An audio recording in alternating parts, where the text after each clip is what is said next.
So I'm going to call the meeting to order, and the time is 6:45, and I'm going to ask our second vice chair, John Martin Green, to take the roll call. Walter Alexander, April Adams, Joyce's leave of absence. Okay, Marquise Bell, Andrea Brecker, George Brito, Gregory Brito, I beg your pardon. Patricia Caldwell is here. How are you, Patricia Caldwell? Cameron Clark. Hey there. Felipe Castillo. Hola. Vanessa Kaufman. Hello.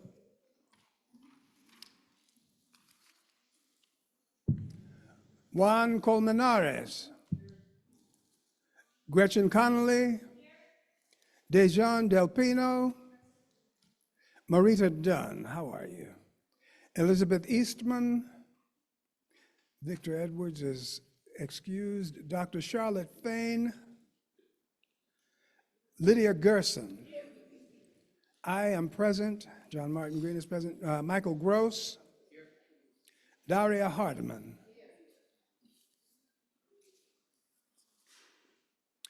Monique Harden Cordero. Present. Laquita Henry. Present. Heather Jason. Chris Johnson. Present. Patricia Watler Johnson. Milton Justice is excused. Tiago Keel.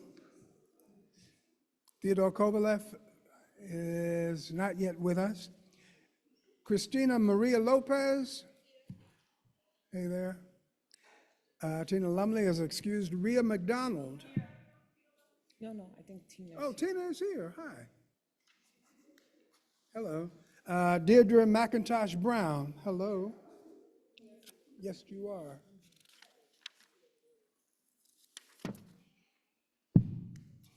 Ileana Mercado. Clotilde Manguya is excused. Georgette Morgan Thomas. Lena Nepomenyashi. Solomon Prophet. Teresa Cole Reagan. Janira Ramirez. David Ratner, how are you? Good. Mateen Cersei. Veronica Savage. Jordan Scherer. Shantae Stiles. Francina Waring. Shanika Wilson. Alexander Jimenez. All right.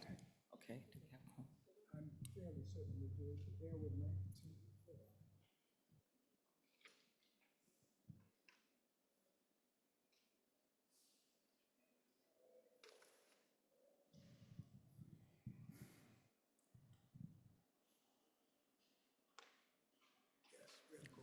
Okay, good. Looks like we have quorum, so that's good. That'll help us as we get down further on the agenda. So now we are going to adopt the agenda. Will somebody like to make a motion to adopt the agenda? Thank you. Will somebody, we have a second? Okay, very good. Regarding minutes, we want to adopt the minutes. Make a motion to adopt the minutes, please. Someone? Okay, I didn't hear the, so move? Okay, very good. Thank you all. All right, so now we are up to the presentation / update discussion on the agenda. And we have two fairly big presentations that will go on this evening. We're going to start off with the presentation on the automatic public toilet. We had a precursor to that presentation, and now we're bringing it to the general community. And the person who will be presenting this evening, I don't see your name on here, so please forgive me, but I see Lyle is here. Rachel Freeman, okay, very good. So we are going to turn it over to the team that will be addressing the APT. Thank you, community boy. I just want to do a talk. on the audio. Can you hear me? Hold on, Rachel, one second. Mateen? Okay. Oh, okay. So say it, yes, say it louder so that everybody can hear. How about now? Can you hear me? We can, but hold on one second, Rachel. We're getting a motion to adopt the agenda. Okay.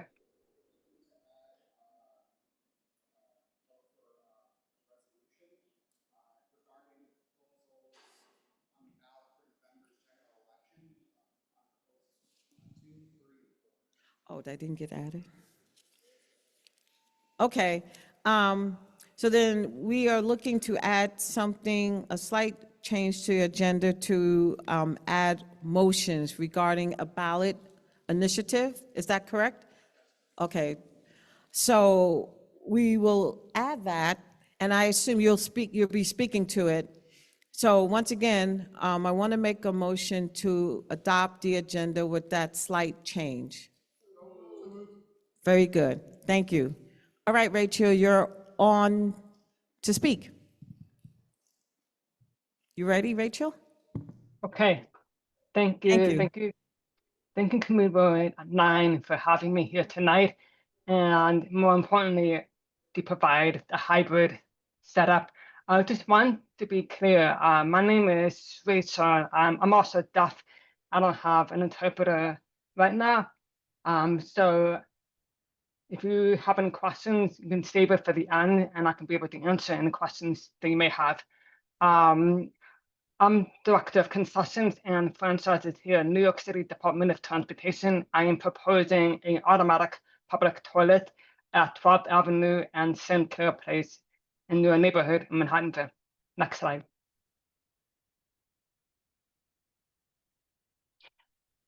The overview of automatic public toilet is DOT is proposing an installation on 12th Avenue and St. Clair Place. The installation will occur through our coordinated street furniture franchise with JC Decor. The site has been evaluated for feasibility and now require approval from the following, starting with you, the committee board, council member, public design commission, council speaker, and finally the mayor's office. Next slide. What is the DOT's coordinated street furniture franchise? It's a franchise agreement that we have with JC Decor, and it provides the city with bus shelters, newsstands, and automatic public toilets to create a unified look. It also sells advertising on the street furniture and provides an annual fee to the city. What are APTs? APTs are installed by JC Decor, and they maintain the units twice daily. The APTs are open from 8 a.m. to 8 p.m. every day. APTs are self-clean after each use.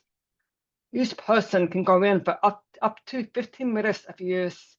It's fully accessible, free of charge, and there's a new addition with a water bottle filler attached to the side of the unit. Next slide. The APT just had an amended design. The look remains the same. It has a new panel. There's a bottle filler. It's a little bit smaller. This is what the APT looks like. Next slide.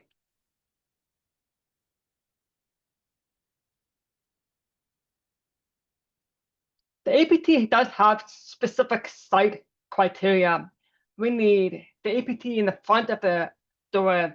We need 8 feet of clearance in the front, 5 feet of clearance on the side, and 3 feet of clearance in the back. We also need underground clearance between 5 to 6 feet for utilities and water connection. The new amended APT, the new model is amended. We have a new pump system that allow placement in or near flood zone, and the footprint is slightly smaller than a standard sedan size car. Next slide. This is an area view of where the APT is being proposed. As you can see, it's right next to the 125th Street Viaduct on 12th Avenue across the street from Dinosaur Barbecue, between St. Clair Place and West 125th Street, very close to the Harlem River Piers and Park. Next slide. Why are we proposing this location? The preference is for sites to be adjacent to parks, green streets, road triangles, and plazas. It provides bathroom access near West Harlem Piers Park. The site previously was on West 125th Street. It was infeasible with an old AP matter due to flood zone, but the new matter has upgraded pump technology. The orientation considers factors such as trees, existing markers, sightlines, pedestrian flow, traffic, and accessibility. This location will serve parkgoers, residents, joggers, cyclists, students, tourists, everybody. Next slide.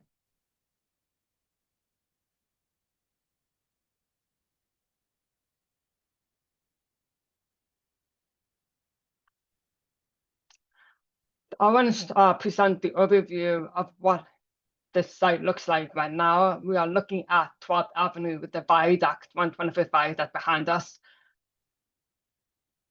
Next slide.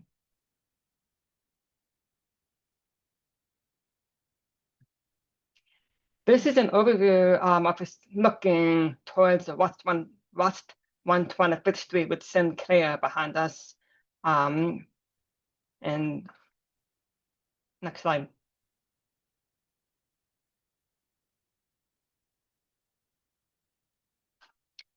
This is the location looking at St. Clair Place and 12th Avenue. The APT will be located between where there's a pell ramp, the curb cut pell ramp, and the traffic sign. Next slide. So look at the rendering of what the APT will look like on the ground, on site. It's on 12th Avenue with the door facing the road near the corner of St. Clair Place. Next slide. This one is looking towards 125th Street from St. Clair behind us. Next slide. This will be another deck.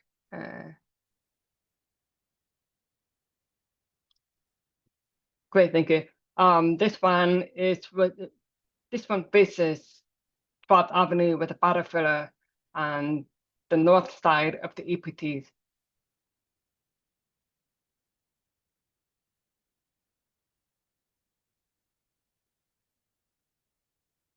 And look at the site drawing that's been created by JC Decor. As you can see, all of the utilities are met. This tells you where the measurements and the site plan. Happy to answer any questions that you may have.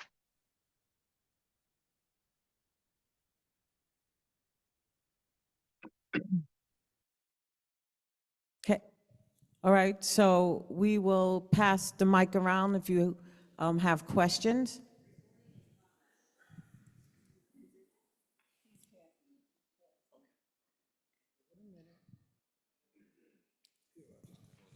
Thank you. I have two quick questions. It's on St. Clair's Place.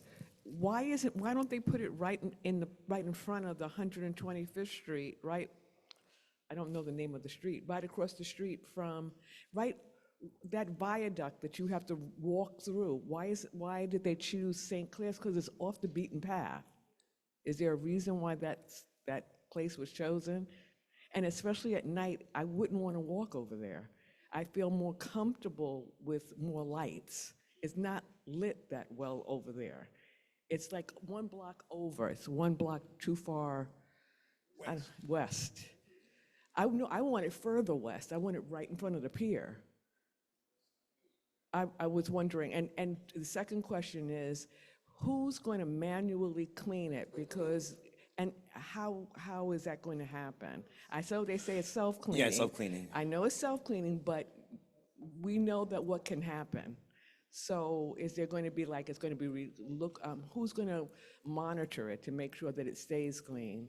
And the last question is is this a prototype for something, for bathroom, for APTs that will be used throughout the city? Thank you for your questions. To answer the first question, we previously looked at West 125th Street, but it's not feasible because of the sewer line.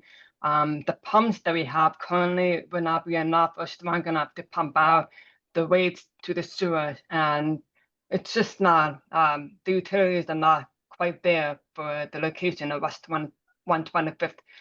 We chose the one on the APT is going to be on 12th Avenue. It's parallel to 12th Avenue, just close to Sinclair Place. I understand you're concerned about lights. It's just it's one of the sites that meet all of the qualifications and siting criteria. As you can see from the presentation, it requires a lot of space. So there's enough space to accommodate the APT and pedestrian flow. So we have to take that into account. In addition, the utilities are there to have the hookups necessary to have the APT work. And the second question about the self-cleaning, JCDecaux is responsible to maintain the APT at least twice a day. That includes any kind of materials like toilet paper to be replenished. Any issues that comes up, they have to be there to fix it and clean it. It's self-clean when each person uses it. It self-cleans for 90 seconds, but JCDecaux does go in and maintain it twice a day. And the last question was about the prototype. Yeah. Yes, it is part of a contract. It's part of a franchise agreement. There are currently 7 already out there, and this will be one of the 20 APTs that we have under the agreement. We can do 20 up to 40 APTs, but with the starting the ones that we have now, the prototype is it's exactly the same, and we're trying to find locations for them and place them where we can. Thank you. Yeah, just to piggyback, as far as the maintenance partner, as Rachel mentioned, JCDecaux is our maintenance partner. So even though it self-cleans, JCDecaux is to be there twice a day in order to maintain the APT as well. Regarding the lighting situation, just for everybody to know, we did have a site visit with Victor and Yutha and Monique last week, and they posed the same questions. We can treat, DOT also maintains the lights, the street lights citywide. As far as the lighting in that area in general, we can treat that as a separate issue that I can ask our street lighting folks in order to see if additional lighting is warranted in this area.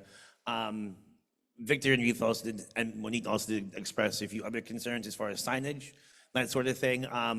Rachel and I are looking to see if additional signage, at least directing folks to the APT, is feasible. But like I said, we understand your concerns, but like I said, as Rachel has mentioned, this is pretty much the one location that meets all of the criteria that we need.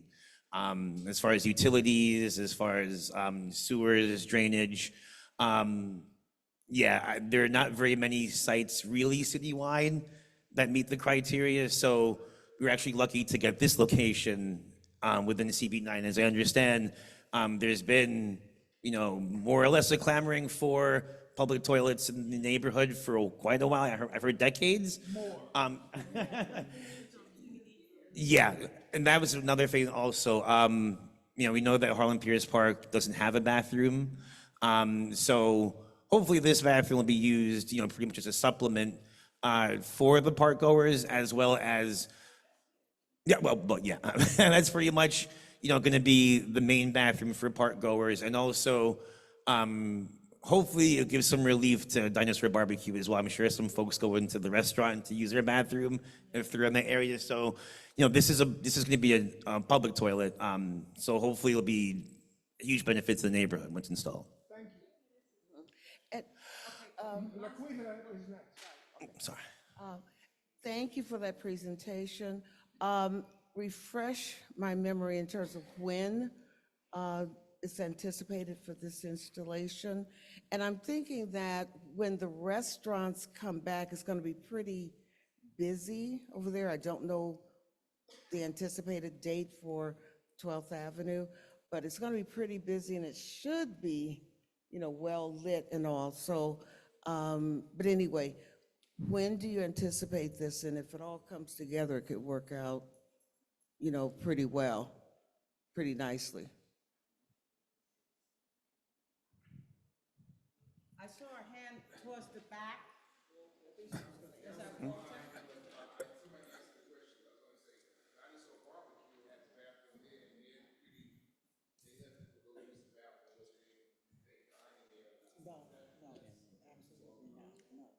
Before? Oh, Rachel? Not sure if you heard. Oh, sorry, the question that was asked was when the anticipated date would be for installation. Thank you for repeating it.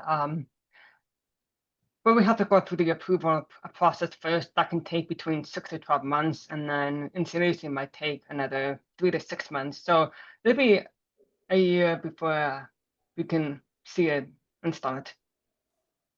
But we will need approval from your council member, public design commission. So hopefully all of those approvals will be smooth, and then we have a speaker and then the mayor. With the new mayor coming in January, so that might take some time. So I'm anticipating end of 2026. Thank you. I guess my question was, do you know if there are going to be any exterior lights incorporated into the design of the APT? And then I noticed on the website, the citywide website for the automatic toilets, it says that there's like a 25-cent charge for the toilets, but you're not trying to implement that in the one that we're designing right here, right? Oh no, it's totally free now. 25 cents is long gone. So everyone should be able to use it for free. We're not here to talk about the design. The design is set. It's going to be free. There's a water bottle filler on the side. It's a little bit smaller. It's beautiful inside. So I'm very excited for you guys to have this toilet. Yeah, as far as the lights, I guess surrounding, the plan doesn't have any, I guess, surrounding lights around the APT. Like I said, DOT can take a separate look at the lighting just in general at that and along that corridor and see if additional lighting is warranted. Yes, there is backlighting for the advertising panel. So there's some light from that. Thank you so much. This is very much needed. I do have a question. First of all, how exactly does self-cleaning work? And in addition to that, how are we going to keep it? I saw something that said 15 minutes. How is that enforced? As someone from the neighborhood who has literally sat in a coffee shop and watched people coming to use the bathroom over and over, and they clearly were like doing drugs and things in there. How is that? I guess the 15 minutes is to address that. How exactly is that going to work? Yes, so the stock cleaning cycle is about 90 seconds. First they rub the APT, and then they do like an antibacterial cleaning product, and then they rinse it again, and then they do the dryer to get the water out. Very short cycle. That's the stuff cleaning cycle. As for 15 minutes, the revamped APT has a clock down inside the APT. So once you go in, there'll be a 15-minute clock down, and you can visually see the number going down in addition to audio reminders. So we have both audio and visual clock reminders. You can also exit anytime. So there's a button if you are ready to leave in less than 15 minutes, you are very welcome to leave. You don't have to stay there for the whole time. You can exit by pressing a button and the door will automatically open. If someone needs to take the entire time, the door, they will make an announcement saying, your time is up, the door will automatically open. The door will open automatically, and then you will have to exit. Well,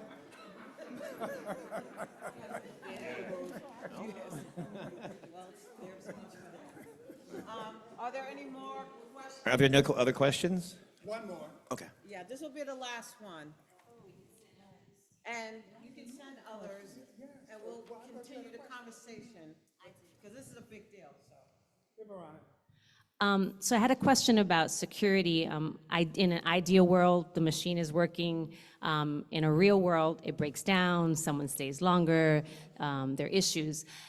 You mentioned there's a Columbia security station right across the street. So my question is, will you be collaborating with them, or will you have your own security post, again, able to report if there's a malfunction, if there's an issue that needs attending? Great question. Inside the APT, there are two buttons. One is a 911 button, and the other one is the customer service button. So if you have any issues or you don't know how to get out, you use the customer service button. If there's an emergency, you use the 911 button. So if you notice something that's missing or there's no toilet paper, the customer service would be a great it's a button that has a microphone component to it, so you can be able to talk directly into the microphone. With this work with Columbia University, the business school, we've reached out to them and let them know that we're thinking about putting an automatic public toilet at this location. That they are aware of this toilet. We have not been in coordination with the security team. Good evening. I just wanted to make a quick statement about the APT. There is an APT installed today up in CB10. It's on 175th Street and Broadway. It's in La Plaza de las Americas. So if you were interested in seeing how an APT looks like, that's the closest one to us. Oh, CB10. Yes, it By is the United actually. Palace. Okay.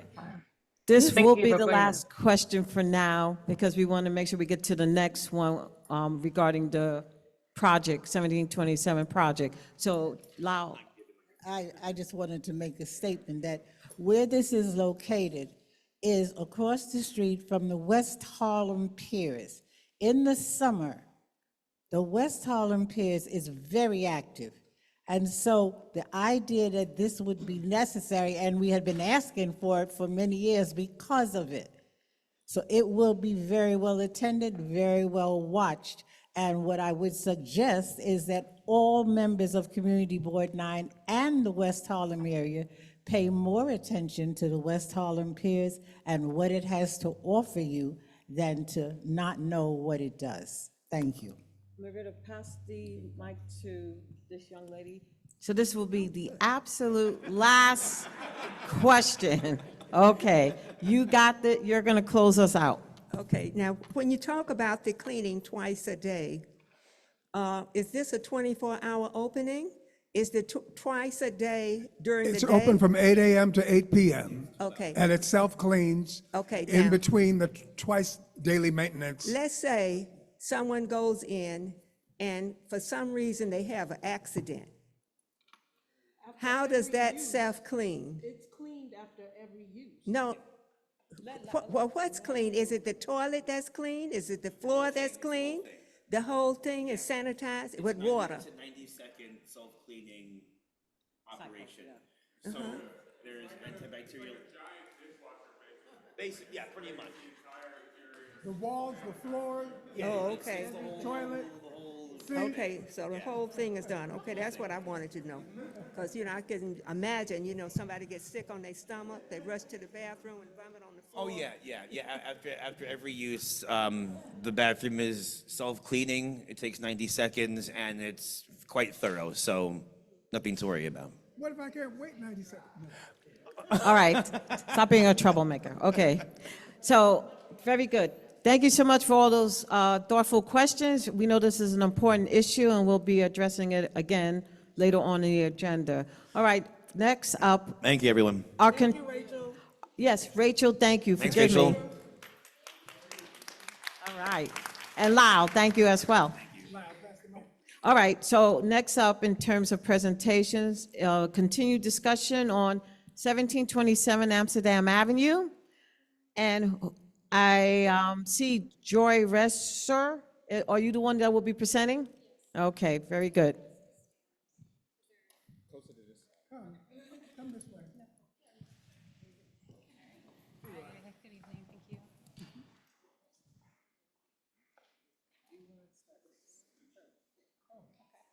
Would you like a mic stand? So that you can read your notes? I think it's okay. Do you need a mic stand? Yeah, thank you. All right. Oh, that's really nice. Thank you. You're welcome. So, I'm sorry. Oh. You have 8 minutes. Okay, we'll be quick, and if we get any feedback, I can adjust. Oh my God, I'm so sorry. Thank you. Thanks. Okay. Hi, everybody. Good evening. Thank you so much for having us back tonight. My name is Joy Reeser. I'm the Deputy Director of the Manhattan Planning Team at HPD, and I'm also joined by Amy Pivak, who is our Assistant Commissioner for Planning and Pre-Development at HPD, as well as Nicole Clare from the Bowery Residents Committee, or BRC, as I'll be referring to them, and Kyle Jeremiah, who's in the audience, along with Leora Jontef from Health and Hospitals, or H&H. We're excited to be presenting the Hilltop Apartments project tonight, which is currently in ULURP, otherwise known as the Uniform Land Use Review Procedure, AKA the Public Approvals Process, and we're here to listen to your feedback about it. Next slide, please. All right, our agenda for tonight is up on the screen. I think most folks here are familiar with the site and the proposal, but we'll provide a refresher and get into some more of the project details over the next few slides. Next slide, please. All right, the proposed development will be constructed on a city-owned lot in Hamilton Heights, which is block 2060, lot 1, that you can see on the right-hand side on that map. This is currently utilized as a community facility space, and the existing building is beyond its useful life and in need of redevelopment. The applicant for the ULURP application will be HPD, and BRC is the developer. This project certified into ULURP back on September 15th, and that officially began the public review process. The new 9-story as-of-right building proposed under Hilltop Apartments projects will include approximately 200 units for senior supportive, and low-income households, of which approximately 120 will be supportive housing units, and will also include 1 additional building manager's unit as well. The supportive units will be filled with existing Health and Hospitals patients who are both eligible clients of the Department of Homeless Services and also patients of H&H.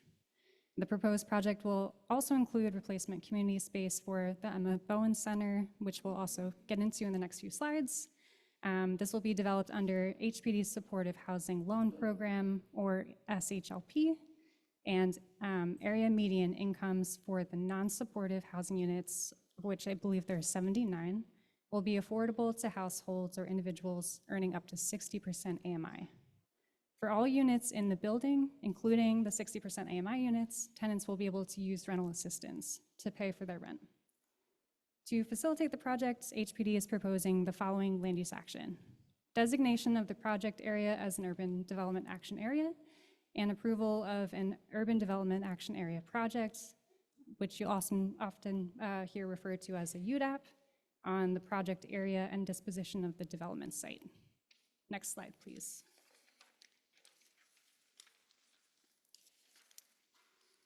All right, I know a lot of folks are also very familiar with the project history, but just going back to August 2019, HPD designated BRC to develop 1727 Amsterdam through HPD's supportive housing requests for qualifications. This was a call for qualifications to form a pre-qualified list of developers who have expertise in supportive housing to develop supportive housing on city-owned sites. BRC was chosen off the list to redevelop the site based on their impressive track record, which they can also speak to tonight. Since designation, BRC has conducted several forms of public outreach surrounding the proposed project beginning in fall 2022. So from summer 2019 to fall 2022, BRC worked on the designs for the plan in collaboration with Emma Bowen Center and HPD. They also conducted outreach to elected officials during this time. But we acknowledge that there were some gaps in communication with the community, and we've recalibrated. And I know BRC and H&H before HPD got involved with this project, came back to the board 6 times. We're here tonight and we'll be back to the board the next, at least 2 more times before the end of the review period. So we're here to hear your feedback. And then it's just wrapping up the timeline, spring 2024. Health and Hospitals, who had been overseeing the management of 1729, began the process to amend their existing operating agreement from 1969 to include 9 healthcare centers who were not originally included in the operating agreement, including 1727 Amsterdam. A year later, the council action amended the agreement to include 8 of the 9 properties, omitting 1727 Amsterdam Avenue, and it's become necessary to bring this into ULURP as a result of that action, which is why we're here tonight. Thank you. All right, next slide, please. And this is just a snapshot of the development site looking north. The property is at West 145th Street and Amsterdam Avenue. In Hamilton Heights, it's also served by the ACBD subway station at 145th Street and accessible via multiple bus routes.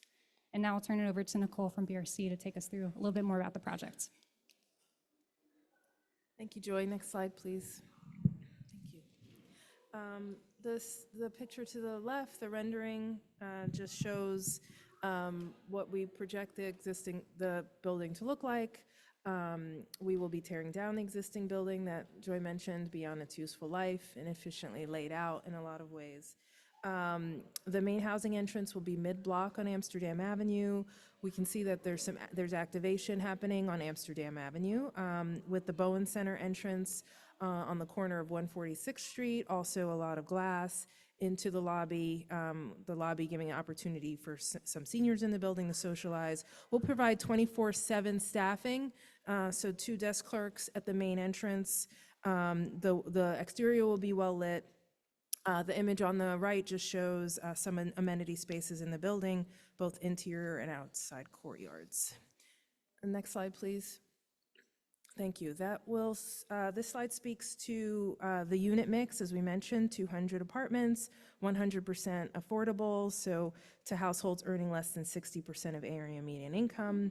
When we talk about affordability, nearly 20% will be set aside for folks earning less than 40% of area median income, another 23% earning 60% of area median income. What that translates to in terms of rents, depending on unit size, so about $900 for a studio to $1,600 for 40 AMI, and then 60 AMI is about $1,400 for a studio to $2,400 for a 3-bedroom. That includes utilities, including broadband internet. Also, as Joy mentioned earlier, we'll take a range of rental subsidies, so can likely serve folks earning much less, provided they have some type of rental voucher. The building itself is rent stabilized, so annual increases or any increases are subject to vote by the Rent Guidelines Board. Next slide, please. As Joy mentioned, we're also providing new space for the ML Bowen Community Service Center. They'll need to relocate temporarily and have fit-out space, which the Community Board 9 did tour at 520 West 135th Street. We've worked very closely with the organization for close to 2 years to design space specifically for them. So when we say purpose-built, to meet their program needs. Do I get a couple more minutes? Bright, attractive space using the best practices of facility design. Their space will be spread over 3 floors and meet their services. Sure. Thank you. Next slide, please. I'll go a little bit faster. As we mentioned, these are permanent affordable homes. This is not a shelter or transitional housing.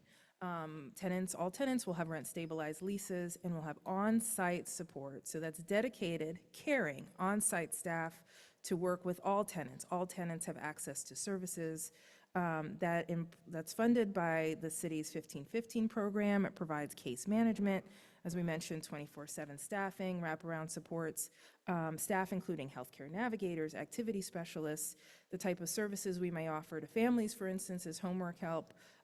We also work with a range of volunteers. The focus and what we see in permanent housing is a focus on health, stability, and progress on personal goals.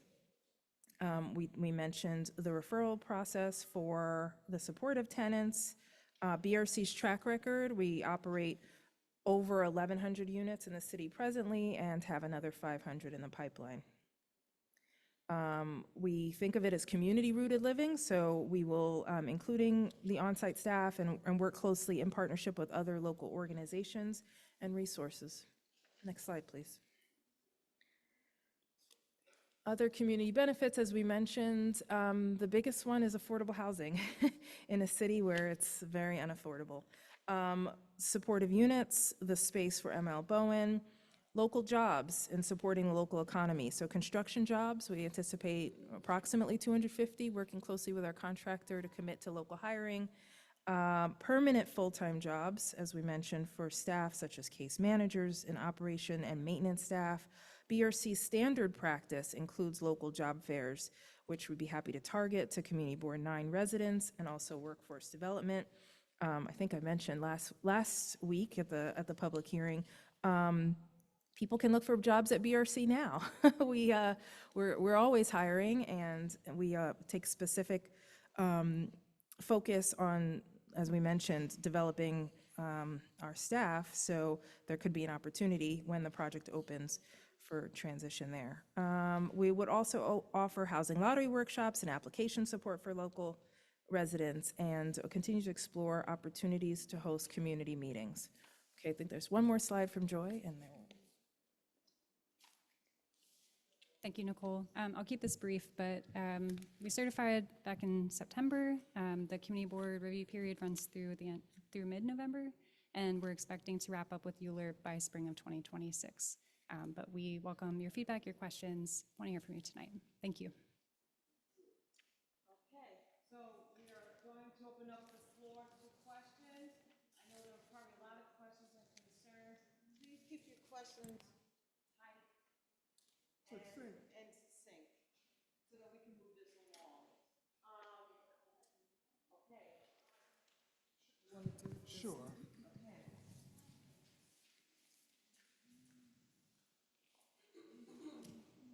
Ms. Delfino.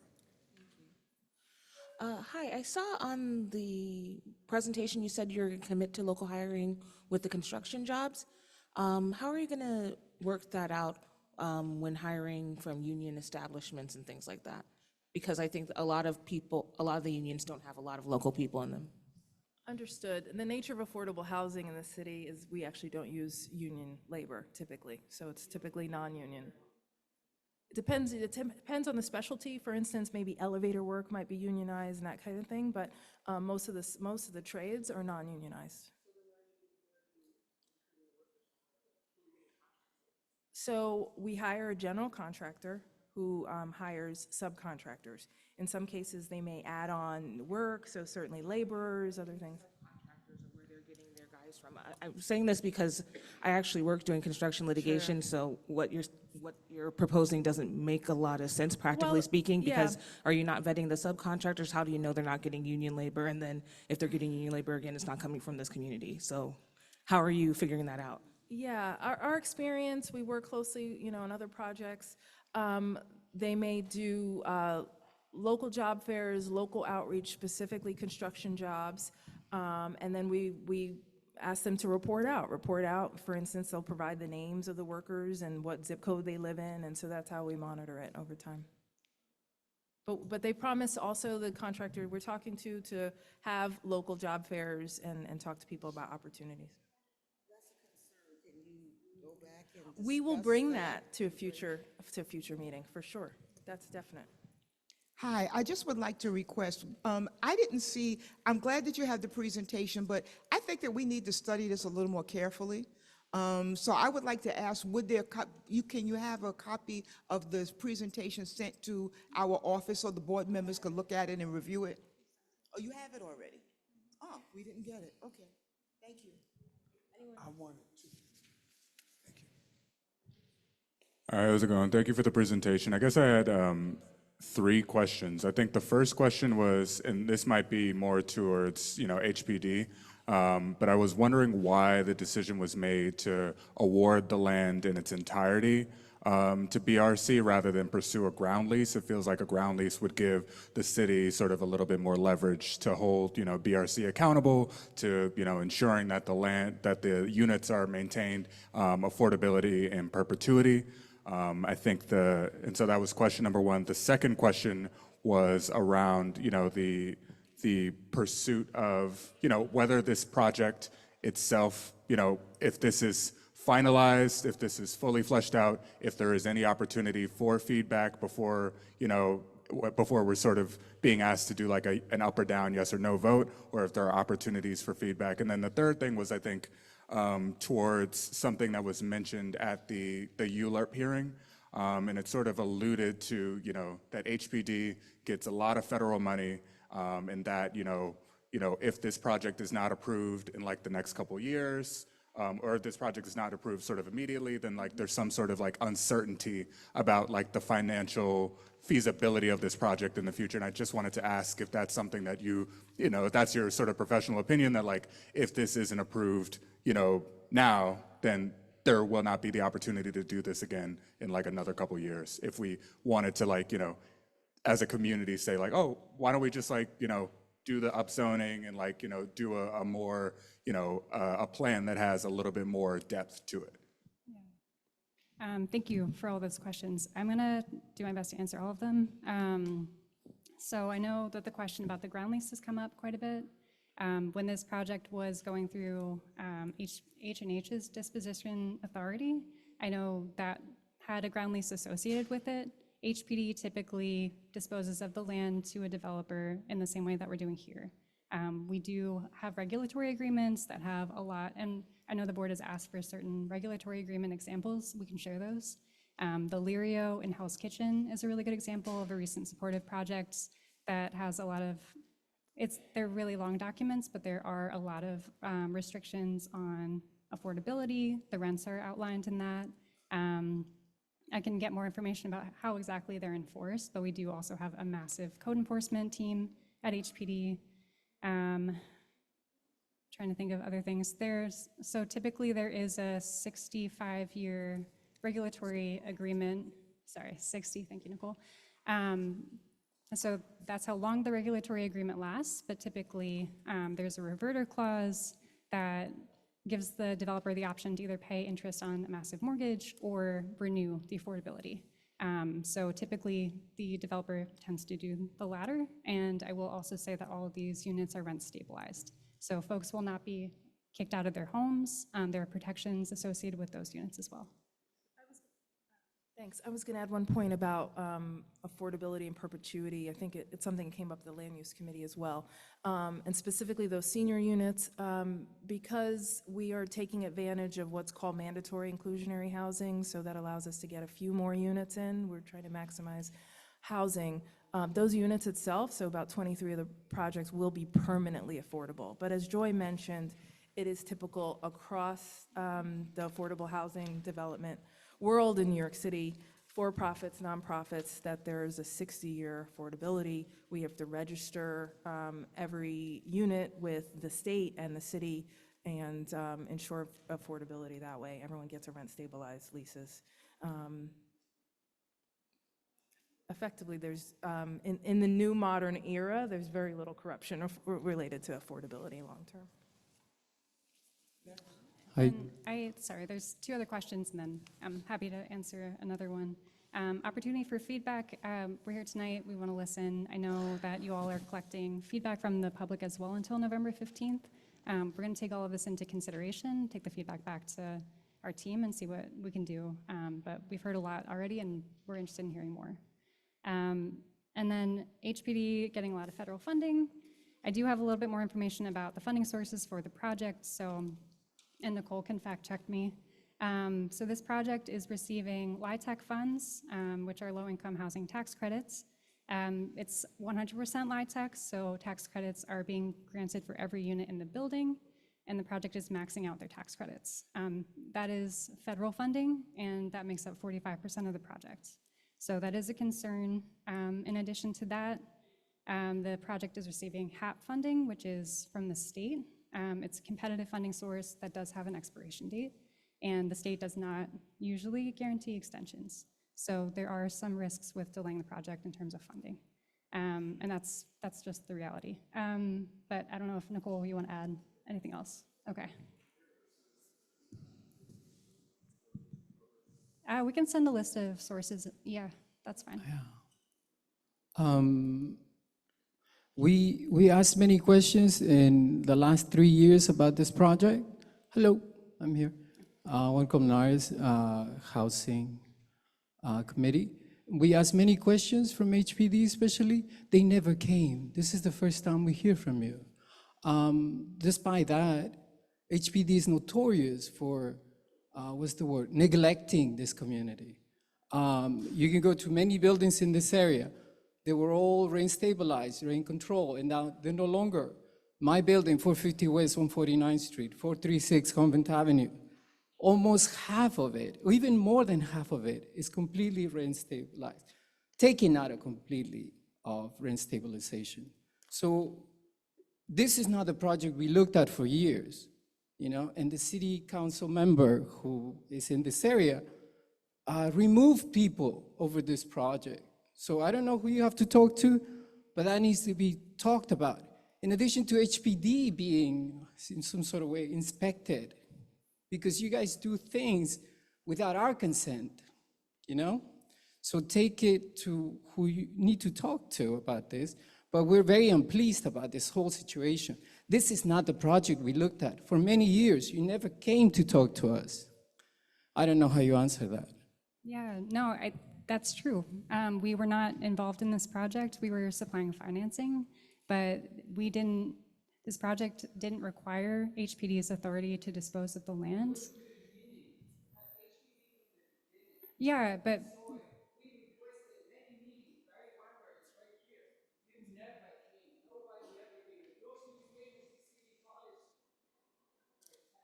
okay. I'm sorry about that. Yeah, we are here now, and I'm happy to talk more about the deregulation.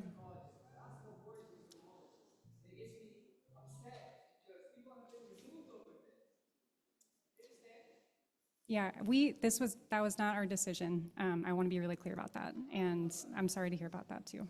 Did you have a question? Yes. Okay, I have two questions. One is there going to be parking for people to park their cars? Because there's a lot of congestion on that street of Amsterdam Avenue. And the second one is, what is the minimum, the lowest income for these low-income apartments? I can take a crack, and Nicole, feel free to fill in. There won't be any parking provided here because it's so close to transit. So it's a few blocks away, I know, from the 145th Street station. It's also not required by zoning, and so there won't be any parking here. Your other question was about lowest income residents. Folks here, the lowest income is $0. 120 of the units will be for formerly homeless residents who will make no money and will be paying their rent in vouchers. And I don't know. There could also be, folks maybe in SSI, provided they have a rental voucher. Folks have a voucher, it's just typically 30% of their income. So if their income is zero or their income is just Social Security, then we just take a share of that. So provided they have a voucher to pay the rent. Okay, then how do you know what to charge them if you don't have a minimum income to get this use of this voucher? They do income certification, so that's a process. So folks may have vouchers, may get Section 8, for instance, one type of voucher from whether it's NYCHA, HPD. Those are the agencies that would do those income certifications with those tenants. Normally, when you have a voucher, Yes. they ask you what is your income, Right. so that they have a sense of Right. how much they can, how much the voucher can pay and how much you can pay. Right. It's What? never zero. Well, they'll take advantage of is that they'll look at the voucher rents for the type. So if they're, a voucher for a studio, 1-bedroom, 2-bedroom, they'll maximize the voucher and then just charge the tenant what they can afford to pay, 30%, no more than 30% of their income. Saying that these apartments that you all are renting, are building, Well, most of them will be set. The rents will be set. That's based on folks who, if they're paying their own share, if they don't have a rental voucher, they'll be paying it based on their income. So those are the rents that I quoted. Oh, I have a range. Sorry, I have a range. So, so that was one version. But if people were just paying their way without a voucher, the lowest income, for instance, with a single individual that's set at 40% of area median income is roughly $45,000 a year. The other level is 60% of area median income, and that's $68,000 a year. And that's at current income levels. HPD may adjust it over time. Okay? So you have the mic, and then we have Annette Robinson online with her hand up. I'm going to make Annette the last question. Annette, just wait a second. Go ahead. Thanks. Looking at the proposed affordability and unit mix slide, one couldn't help but feel, significantly underwhelmed by the ratio of studio to non-studio apartments. Whose idea was it to designate 69% of these units as studio apartments and the rest as non-studios? And how does that help families in Community Board 9? So as we mentioned, the original goal of the project was specifically supportive housing. When we mentioned the relationship with health and hospitals and the need for supportive units for their patients who are unstably housed. And so supportive housing is set aside for individuals. So studio apartments are set at that. Supportive housing is 60% of the building. So in this case, just another 9% are open to the general lottery of the 79 units. And then the remaining units are specifically 1 bedrooms, 2 bedrooms, and 3 bedrooms apartments. So it's because it's supportive housing and that need, and that, as we mentioned, we're also supporting seniors. So it is set aside for individuals.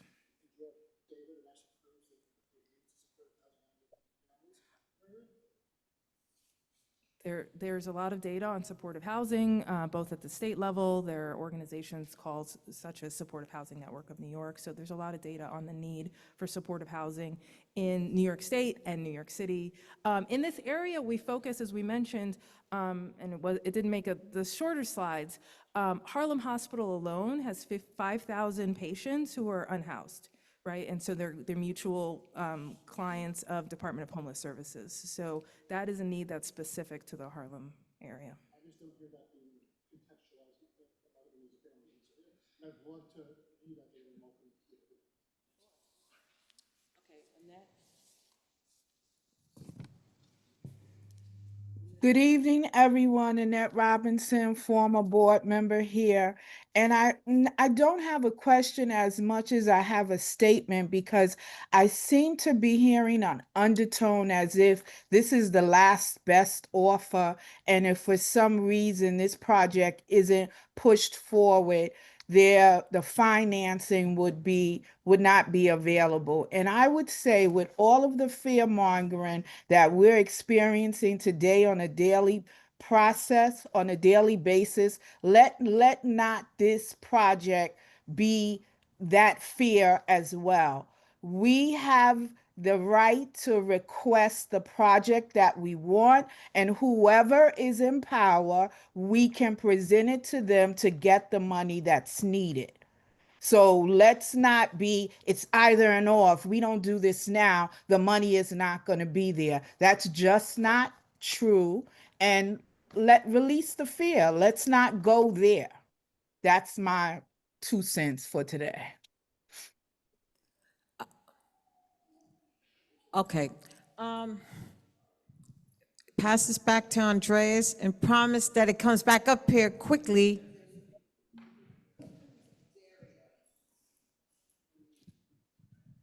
Daria, you're going to be the last one, okay?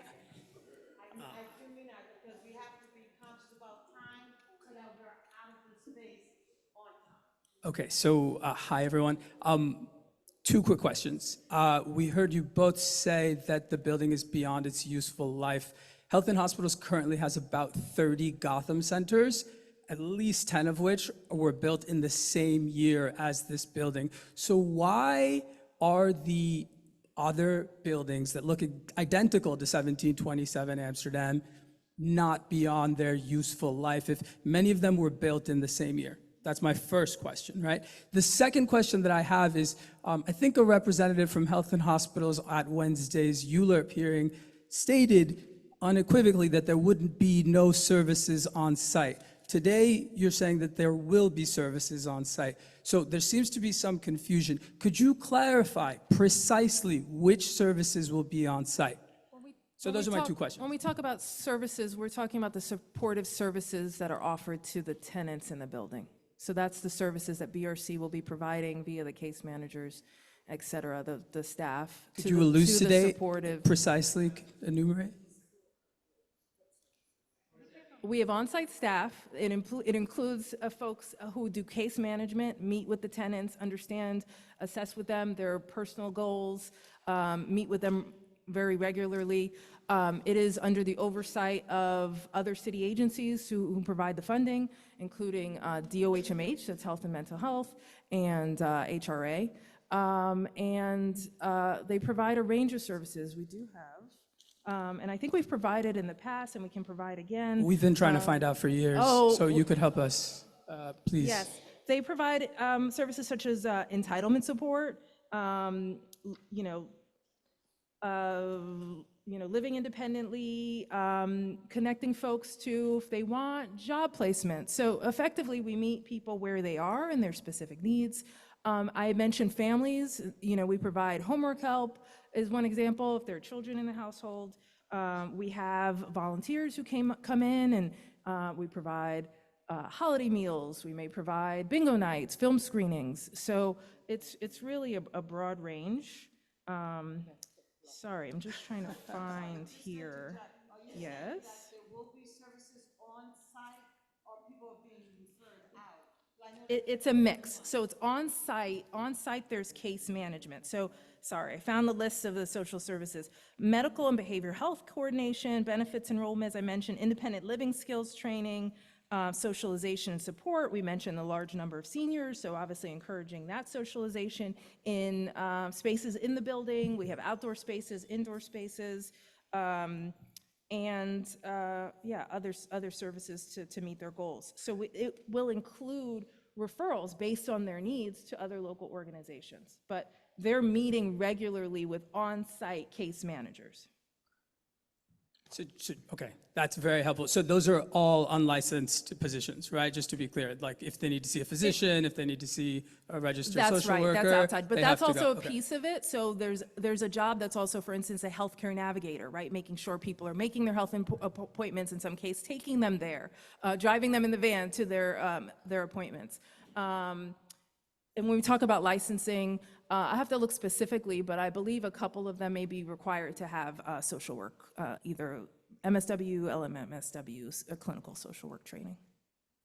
The program director certainly will have that. And the second question was beyond its useful life. I think you mentioned that, Nicole and Joy. Yeah, I'm not as familiar with the Gotham Center facilities, but we walked by the site today, and we have Leora here from H&H who can kind of speak more to that. Okay, Daria, do you need the mic?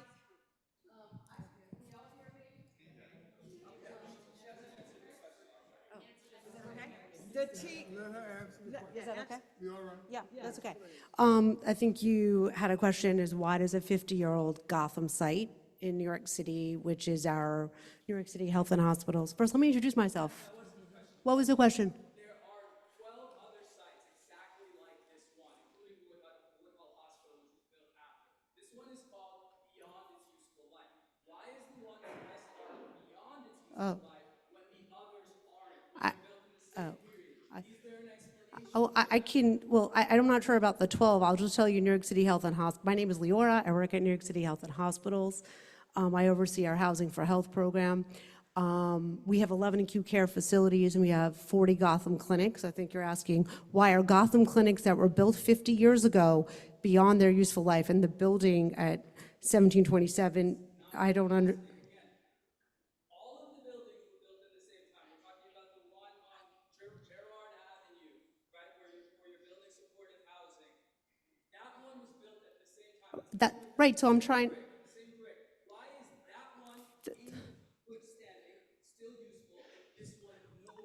The entire, so the entire New York City health and hospital system, year to year, works and struggles to get capital investment to maintain health services for the city of New York. We serve 1 million patients a year.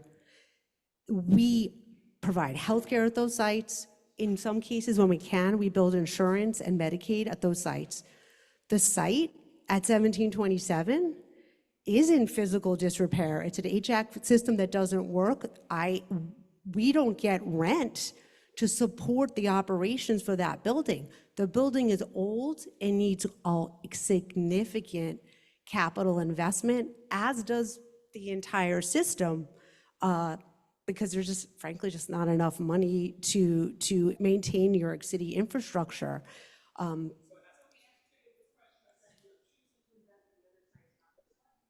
I mean, I think that's, there is not an infinitum amount of money. We don't provide healthcare at that site.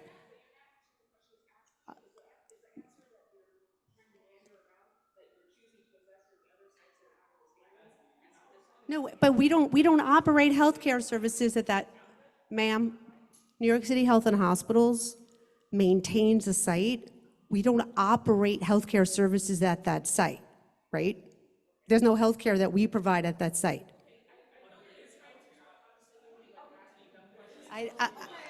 I've done the best I can to answer. I'm not a.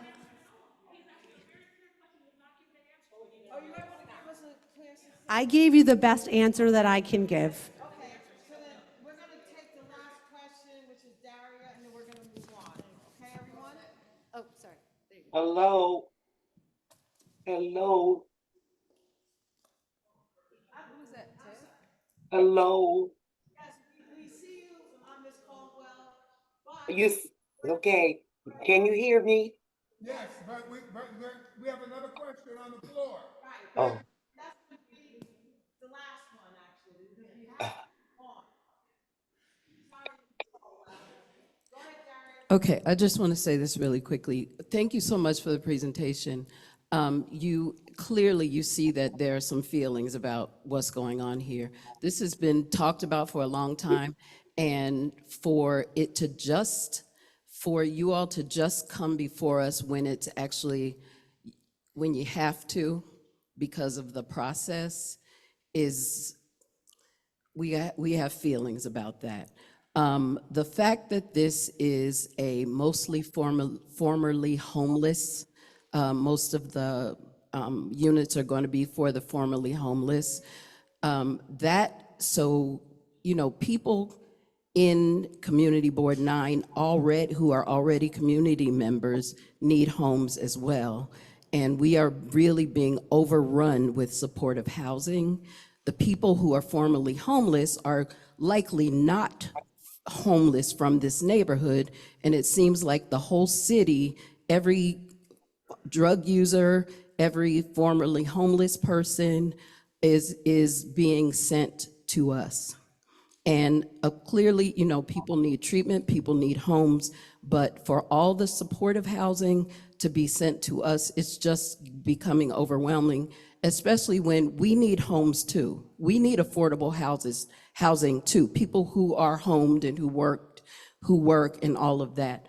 $45,000 a year is exorbitant for low income. That is not low income. I know you two ladies didn't put those numbers down, but please go tell those people that. And I do want to say this really quickly. Supportive housing and all of your wonderful, the nice building and the caring staff and all of that, it seems wonderful. It seems very neat and clean and unproblematic when it's a sketch and when it's talk. But when people who are formerly homeless, God bless them, but when they move into your neighborhood and they are formerly homeless, they bring things with them. They bring attitudes and actions and all of that kind of stuff with them. And just very quickly getting to the question, there was the question about healthcare is there methadone? And I can't remember, is methadone part of the healthcare?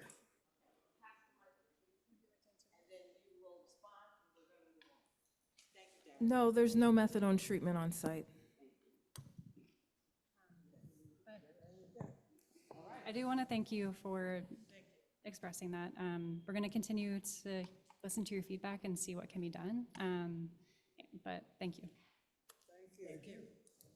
Okay, moving on. Very touchy subject, and it will be a continued conversation. Okay, now in terms of the agenda and reports, you have the chair's report before you, and it's very short and sweet. We already discussed, you already heard the conversation or presentation regarding 1727. We had the public hearing last week. I would say close to 100 people participated in the public hearing between virtual and in-person attendance. And many of the questions and comments brought up tonight were also brought up last week. So concerns continue to be there, rightfully so. In terms of new CB9 new co-chairs, we want to, as an executive board, quickly just acknowledge the new appointments of Marquise Bell and Veronica Savage on our two committees. So,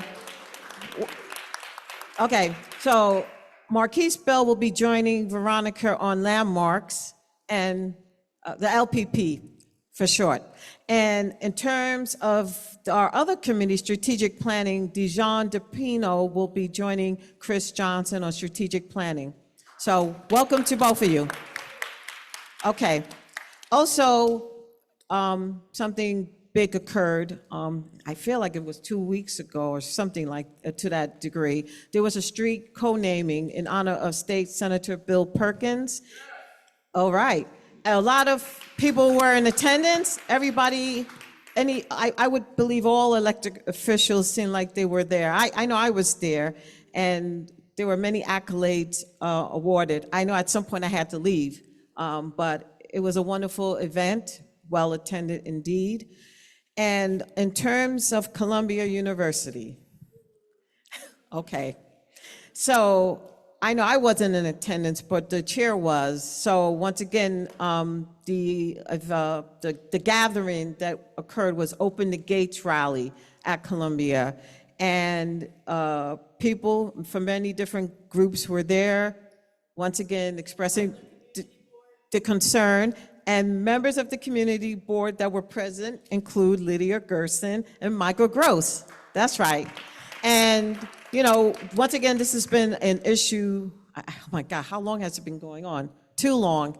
But we have to keep it at the forefront and then just keep holding them to task to let them know that people in this community board aren't happy with the closure of the gates. And that's all I'll say to that.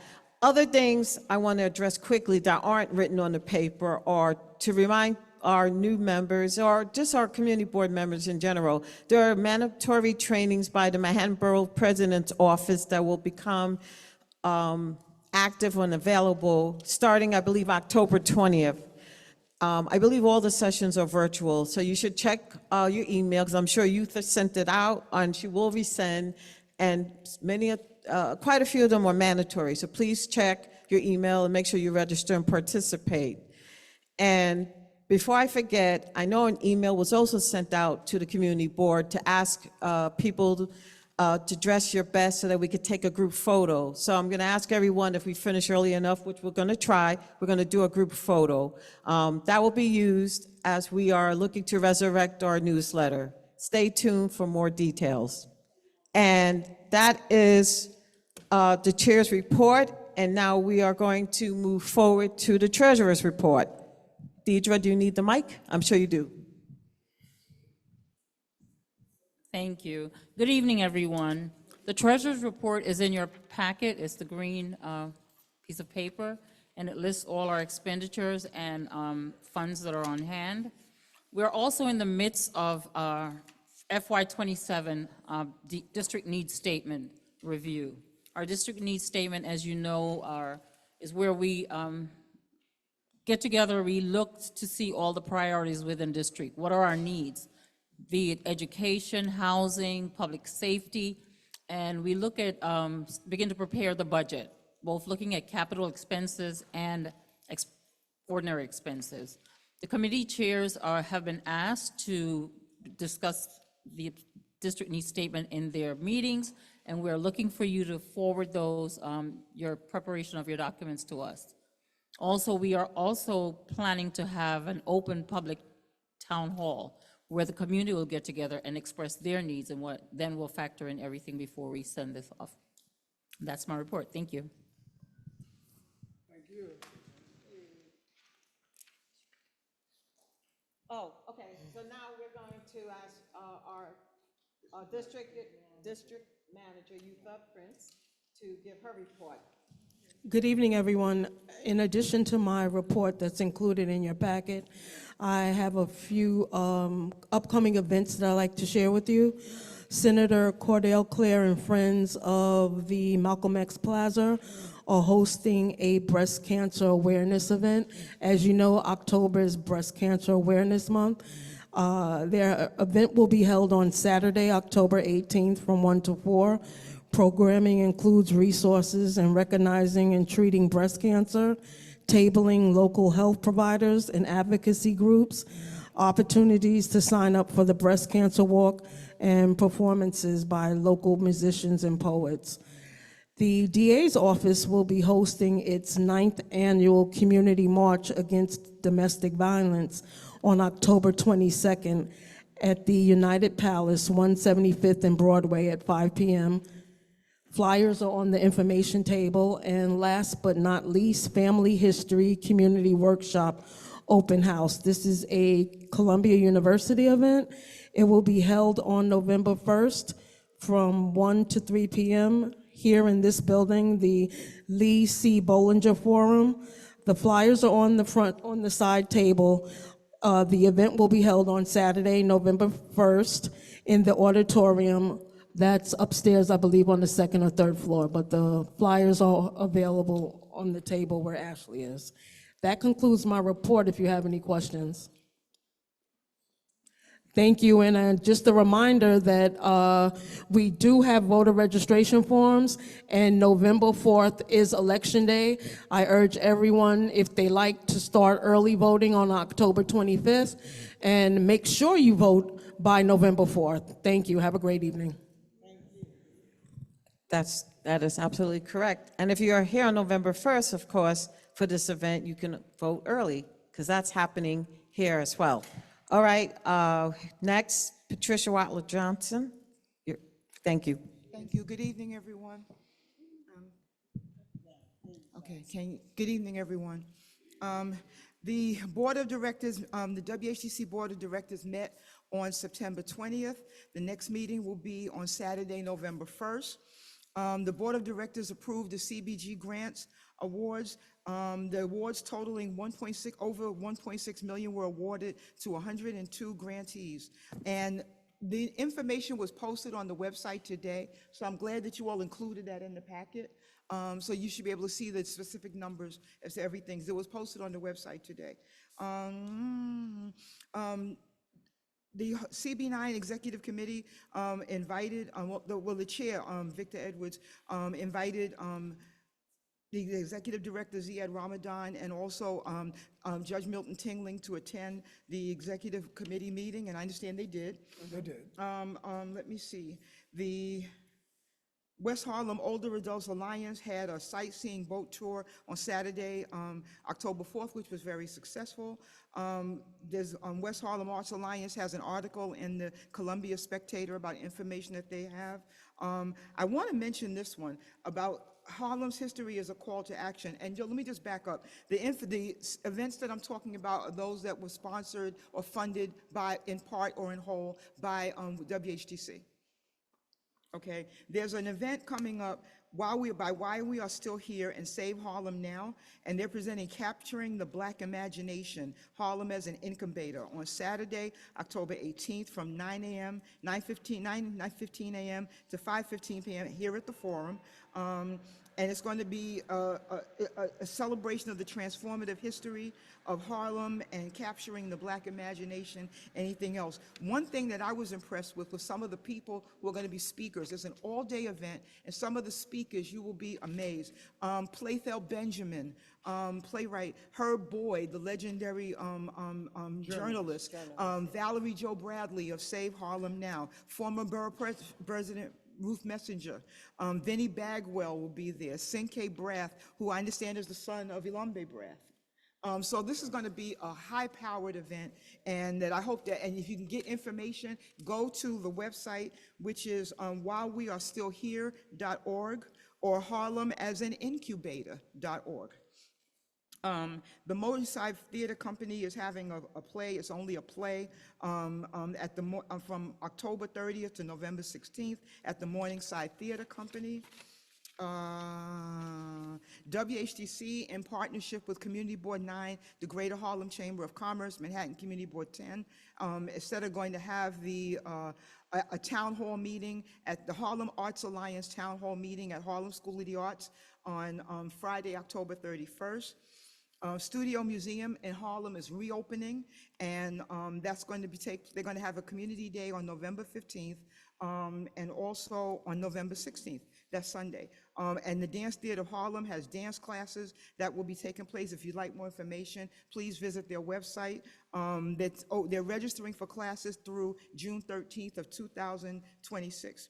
And even though this isn't a part of my report, I would like to mention that Monique, the first vice chair, had mentioned that there was a street naming for Bill Perkins.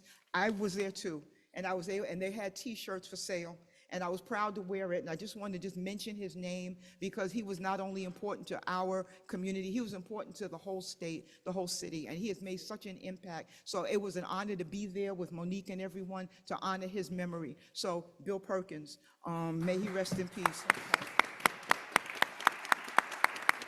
Are there any questions about this report?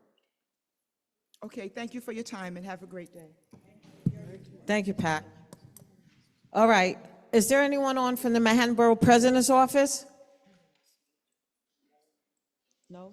Okay, and we're gonna skip UMass, and I guess now go to the public session. We have quite a few people who have signed up. We're gonna try to make sure we stay on time.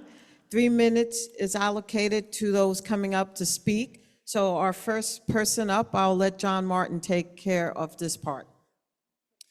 Okay, our public housing, zoning, and land use public member and former board chair, Barry Weinberg, will come and make a presentation, speak about 1727 Amsterdam Avenue. That will be well under 3 minutes. Good evening, everybody. It's good to see this place so full. As John Martin mentioned, I'm Barry Weinberg. I serve as a public member on the Housing, Zoning, and Land Use Committee. One of the issues I wanted to bring everyone's attention to is that Heritage Health and Housing, which operates a federally qualified health center with almost all of their patients are on Medicaid in the neighborhood at 1727, does not have a place to relocate to because the building that they own, the Harry Simmons residence on Amsterdam, needs extensive renovations before they can open a clinic in it. And the city has not moved on those permits. So if this building is demolished, if they are evicted on the current timeline, there will be no Heritage Health until that space gets renovated, if ever.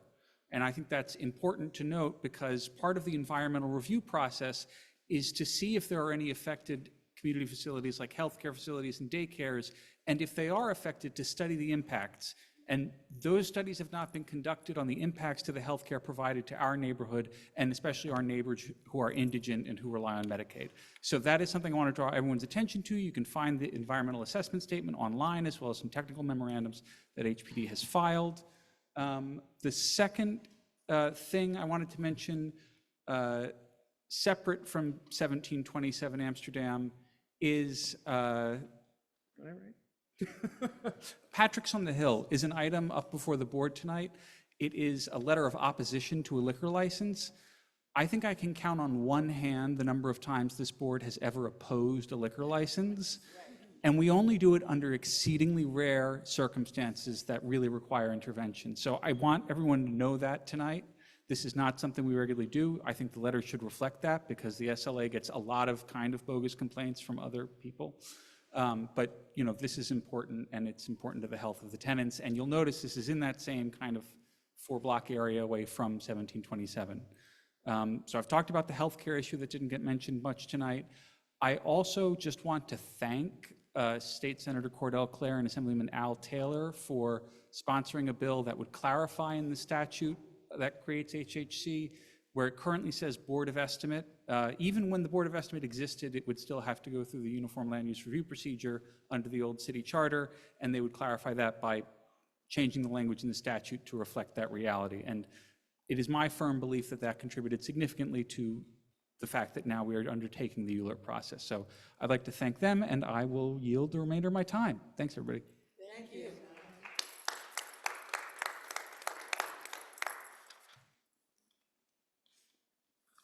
Next up, we have Isaac Sorrell talking about Hamilton Grange Library.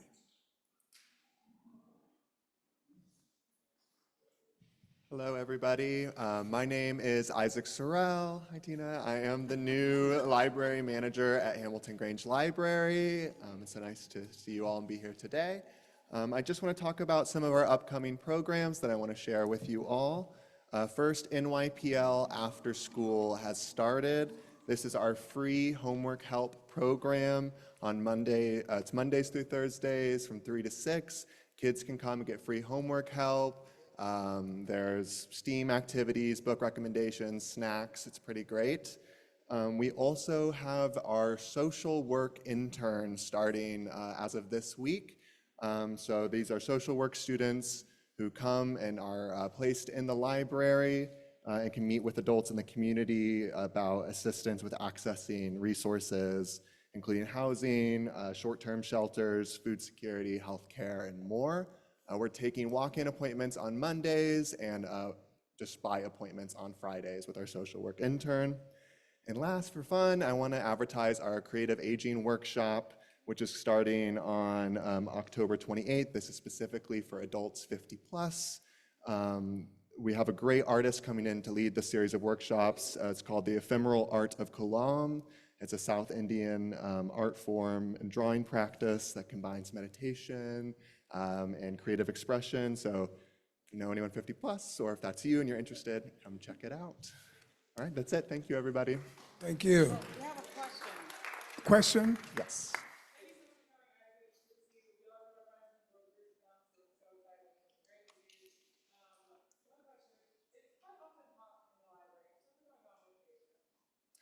Thank you for asking. Yes, we are aware sometimes we do have temperature issues in the library. If you ever notice them, please let us know. We can always speak with our facilities. The HVAC system at Hamilton Grange Library is very old. And also we do have renovation projects slated coming up specifically for the HVAC system as of next year. So hopefully, if everything goes well, that could be remedied quickly. Barry, can you wait, please? Deirdre, go ahead, and then Barry. Do you need to project? I'm sorry. My name is Deirdre. I'm one of the co-chairs of the Education and Libraries Committee.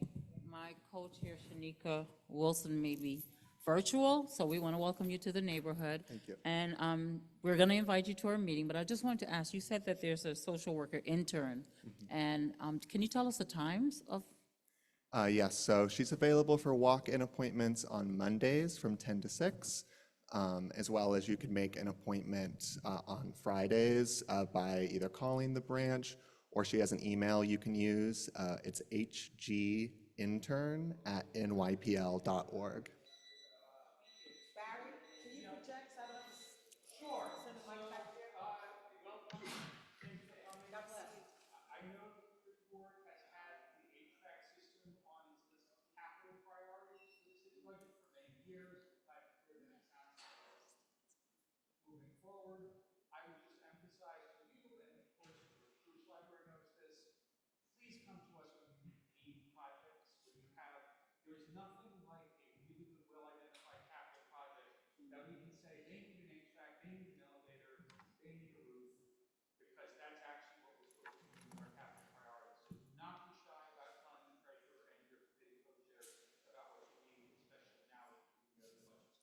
Thank you for the advice. Thank you, Barry. Next up, we have a representative from the George Bruce Library.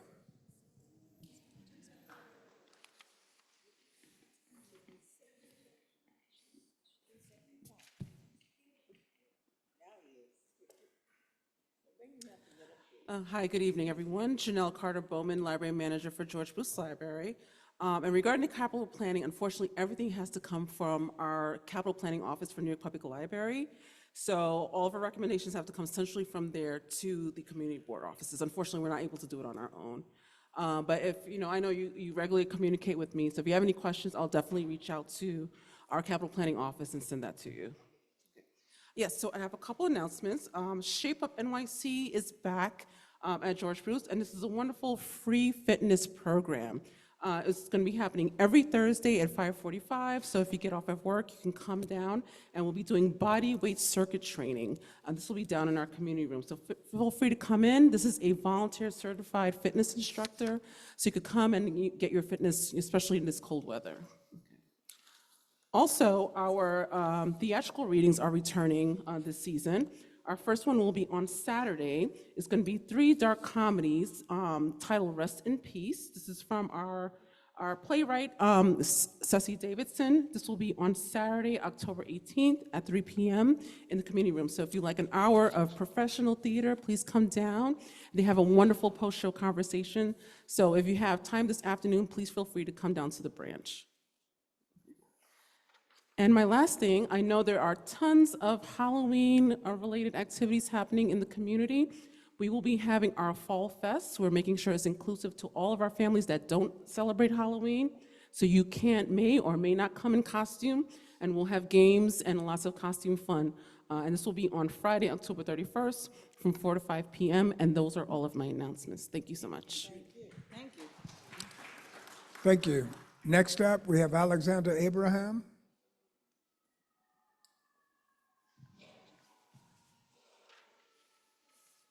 Hey, everybody. My name's Alexander Abraham. There are 3 things that I wanted to talk about tonight.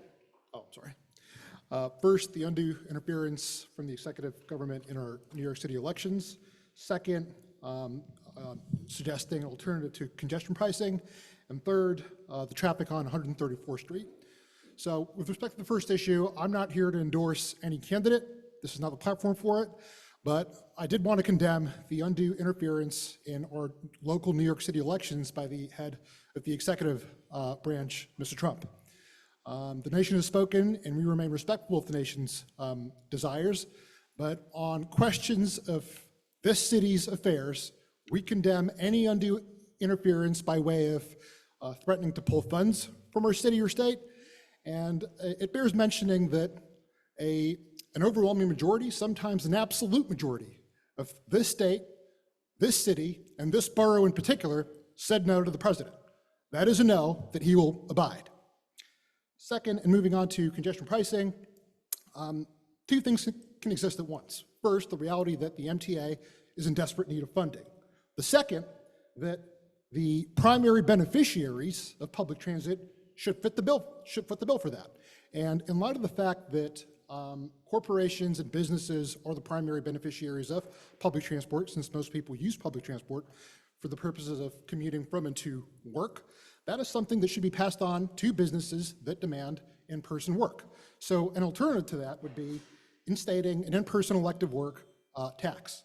And that is something that would also benefit employees and individuals that have to commute to their jobs, serving in capacities that could otherwise be performed from home. Last and not least, you'll see that I'm not completely, sympathetic to just drivers, but when it comes to driving on 134th Street, as with many other blocks, but since I know that block pretty well, more than 20 individuals have submitted over 50 reports about CJV body, in particular, blocking not just the street, but also the blocks. The very sidewalk gets blocked, and that's been escalated to the 30th Precinct's attention, to no avail, to the 26th Precinct, even though that's not their jurisdiction, but also to no avail. So if we can have someone follow up on that and start to demand some accountability and to ensure that those of us with cars, such as myself, are held accountable for abiding by traffic laws at all times. Thank you all very much. an auto body shop that's on 134th Street, across from 529. Yeah. And more than 50 complaints were actually submitted. At one point, I actually stood, and monitored and observed an NYPD car go and allegedly investigate that, because I actually submitted the report. And they said that there was nothing to remedy, even though cars were littering the entire block, preventing traffic from actually, just taking its natural course. So we're aware, we'll probably have our UST, Uniform Services Transportation Committee, follow up on that, okay? Thank you. Up next is Every Voice Choirs. No, you can't have that. Thank you for asking.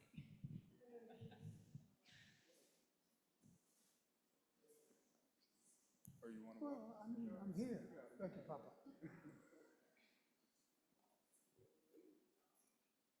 Here you are. Good evening, everybody. It's so good to see everybody's beautiful faces. For those who don't know me, hi. My name is Tesoro Estrella. I work for Every Voice Choirs as their outreach assistant. I also work as an intern for all the different choirs. So I'm here today to invite all of you to our Pumpkin Sing-Along, which is our free Halloween concert that will be happening at Sakura Park on October 26th at 4 p.m. We would love everybody to be there. It's an outdoor concert, so please bring your warm clothing, all the gloves, all the things. But it's going to be a fantastic evening, and all you have to do is just reserve free tickets through Eventbrite. So I have flyers over here. I just put them on the table there. We're super excited for the concert. We're looking for kids for our youth choir, ages 11 through 17. They do not need to audition, and the kids meet on Thursdays from 5:15 to 6:15. And we are also looking for adults and their kids or grandkids for our intergenerational choir. We meet on Saturdays from 3 to 4 p.m. at the Union Theological Seminary. So, yeah, if you know anybody, please invite them all over. You can email me at tesoro, so TESSORO, at everyvoicechoirs.org, and we have all that information over here. So thank you so much. Next up, I think it's Andres. Thank you regarding, I guess, 1727. Yeah?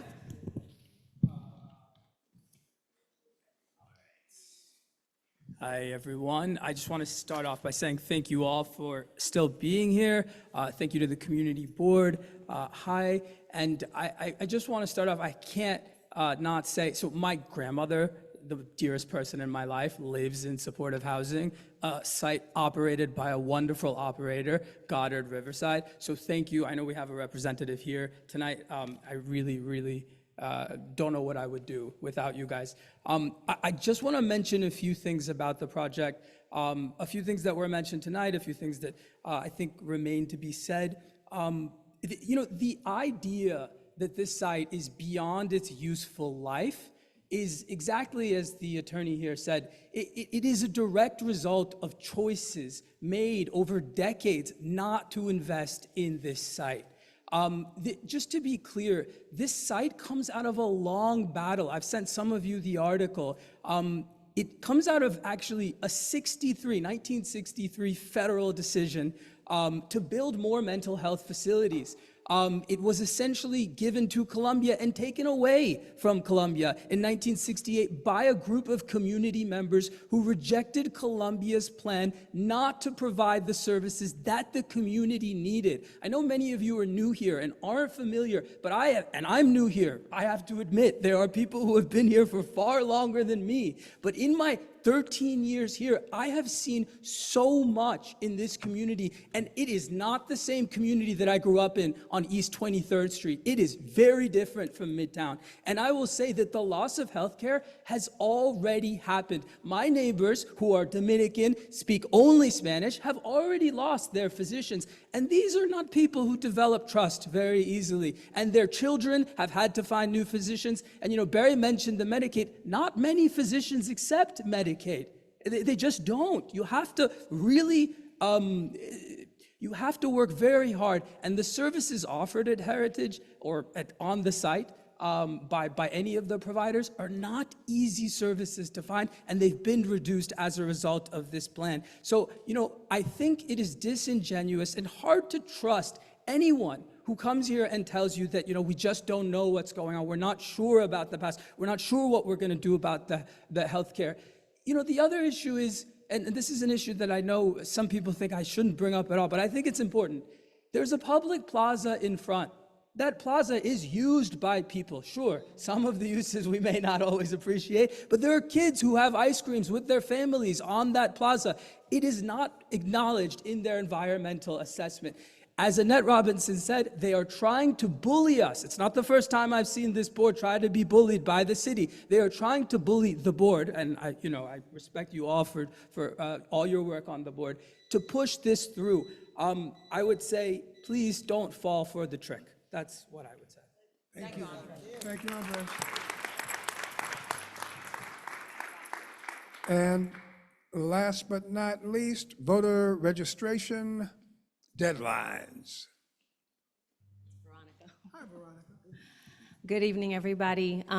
We've heard a lot tonight about sort of this David and Goliath fights that we have. And so I wanted to just center the power that we have as people. I want to honor the work that CB9 has been doing and remind us that in this climate of fear, the strongest, most powerful thing we can do is remember where we have power and to use it. Tonight, someone mentioned, while we are here, that theme of like doing the most we can with the time we have here. And so I wanted just to bring our attention to two precious sources of power that we have, and that's the power to vote and the power to peacefully protest. So wanted to just highlight and echo what our district manager shared. This is our last general board meeting before the general election. So the last day to register to vote in this general election is the 25th, 9 days away. If you have changed your address or your name, or you know someone who just turned 18, please pick up a registration form, encourage them to register before the 25th. That's also when early voting begins. I don't like the lines. I go the first day so that I can then free myself up to help my loved ones get out to the polls. And also just remember that November 4th is Election Day. The other piece of peacefully protesting, No King's Day, is a pro-democracy protest, a peaceful protest. It is happening. Our location is on the southeast corner of 125th Street in Amsterdam. It's Saturday, this Saturday, October 18th, from 12 to 3. It has been incredibly well organized. There are over 1 to 2:30. We have over 900 people registered. There are marshals who will be out there supporting the demonstration wearing green vests. There are Know Your Rights protest cards, yellow cards on the table. If you're feeling a little uncomfortable about how that might go down, the 26th precinct has been contacted to make sure that they're supporting people's right to peacefully protest. So again, just remember our right to vote and our right to peacefully protest, and to use that to protect our democracy. Thank you, Veronica. Okay, so we have a few elected officials who want to make announcements. I'm going to take the liberty, and we're going to time the public officials because we have to be out here by 9, period. And we have action items that we need to get through that are important. So the first public official up is Jaime Perez. Is it Jaime or Jamie? He's online. All right, Jamie, are you on? Yes, can you hear me? Perfect. Yeah, it's Jaime. Jaime, thank you so much. Am I good to go? Can we put that on the table? Perfect. So just some quick updates. I apologize for not being there in person, just feeling a bit under the weather today. We want to preview some of our upcoming community events. Next week, we're going to be hosting a specialist from the West Side Campaign Against Hunger in our office to take appointments with constituents. They'll be with us on Wednesday, October 22nd from 10 a.m. to 4 p.m. Anyone who's having issues with benefits have them come on by to our office at 245 West 104th Street. On October 29th, we're going to be hosting a free shred truck in collaboration with the Department of Sanitation. It's going to be available from 9 a.m. to 12 p.m., again at the corner of West 104th Street and Broadway. Over the next few weeks, we're going to be partnering with the JCC to gather items for their fall and winter children's coat drive. We're going to be accepting donations at our district office from October 26th through November 7th. Keep an eye out for our newsletters because we're going to include all of this information in there as well. And as always, our office is located at 245 West 104th Street. Don't hesitate to give us a call at 212-866-3970. And in the last meeting, I gave out my number, 623-219-7069. You can get in touch with me, and I'd be happy to help you out with anything you need. So thank you for your time. Appreciate you. Next, Lucas, do you have some report out from the senator? 2 minutes. Hello, everyone. I'll try to make this quick.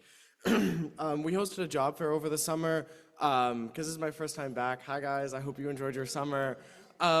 We hosted a job fair over the summer in Riverside Park, and we're having another senior job fair at the Harlem State Office Building, 125th and 7th. I also want to update the 1727 project. Barry, thank you, Barry, sent us a letter to HDC, which is the housing, or HCD, or whatever, housing construction something, which is where the funding from the state goes to actually fund this project. And we wrote a letter, or Barry wrote a letter that we signed on to halt funding until the community board is able to come to an agreement about what this project would become. Thank you, guys. Guys, I don't have that much time. Save your applause at the end.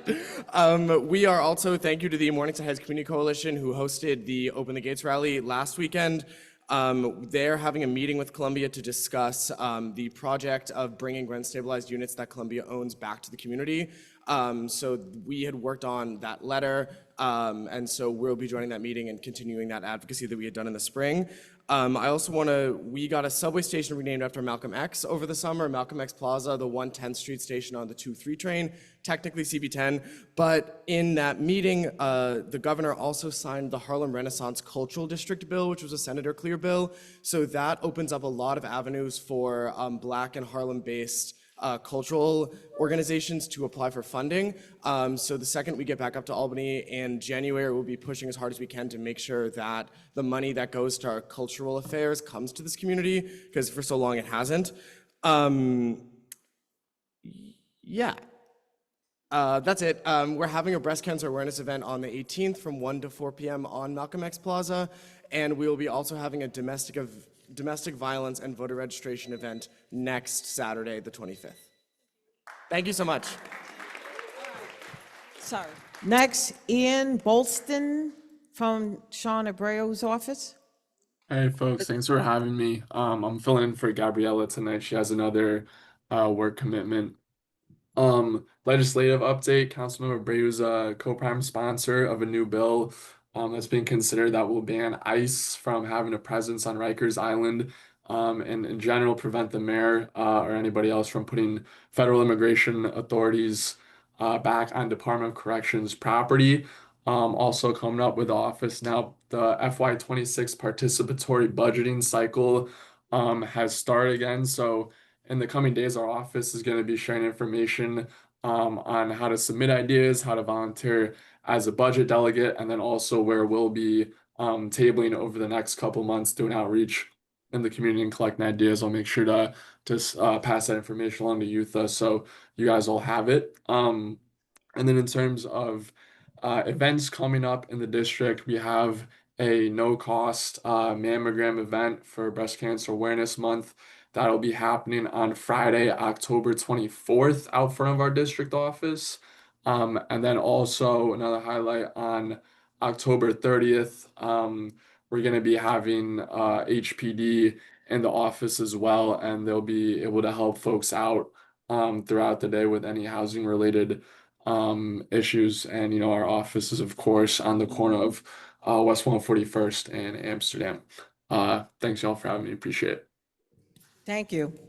Samantha from Yusuf Salam's office. Are you here, Samantha? Thank you. 2 minutes. Good evening. My name is Samantha Lowe. I am the Director of Community Engagement for Councilmember Yusuf Salam. I just wanted to introduce our new staff member, Emerald Williams.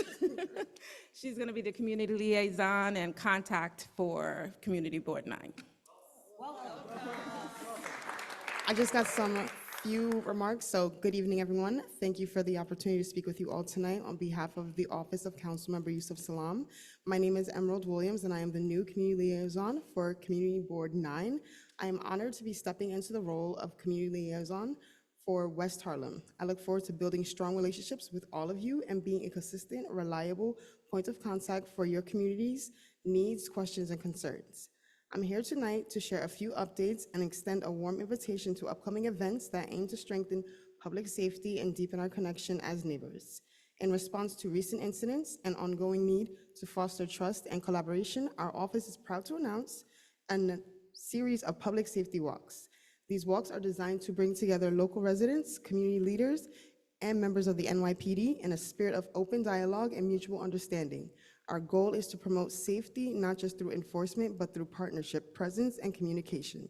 We believe these efforts are essential to building a community where everyone feels seen, heard, and safe. We will also be hosting holiday events in the coming weeks at our district office.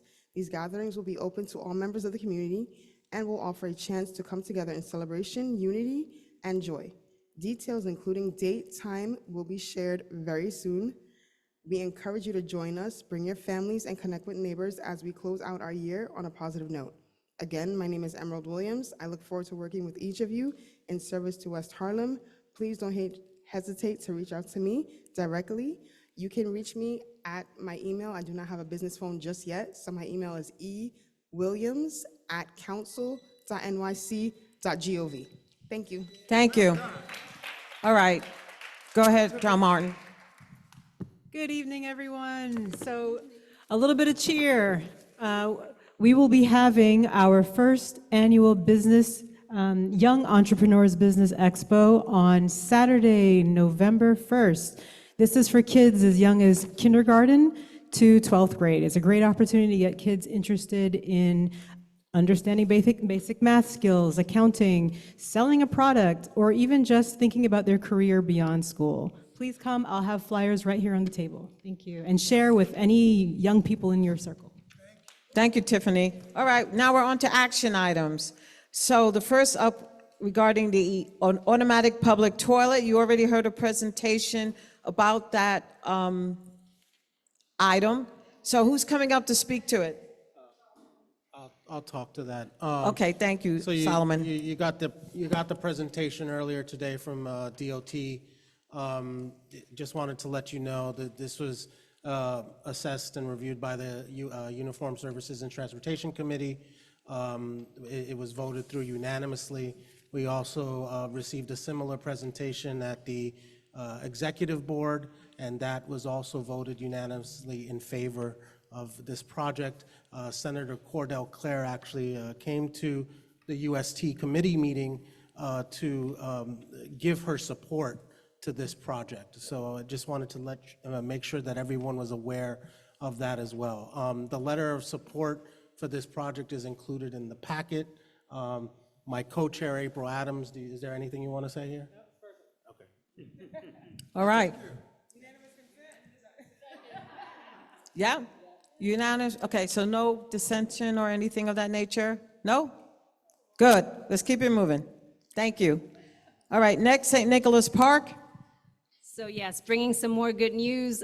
This is from the Landmarks Preservation and Parks Committee. A letter of support to NYC Parks. This was actually a budget priority last year to get some resources, capital project on our staircases in St. Nicholas Park. So they were able to secure $3 million from the mayor's rat mitigation campaign. And so I'll tell you that these repairs aren't just aesthetics, they're not just safety, they're also the preservation of our historic parks. So again, a letter of support to go ahead with this project. Some of the sometimes our city agencies get it right, so I just want to give New York City Parks props for engaging an award-winning design team that really looked at the site safety, the infrastructure, the landscaping needs. They thought about like which plants actually fit the slope of the park. They thought about handrails, lighting, just it felt like they really put a lot of thought into the design, again, to make our public green spaces safe, sustainable, so, and beautiful, asking for support.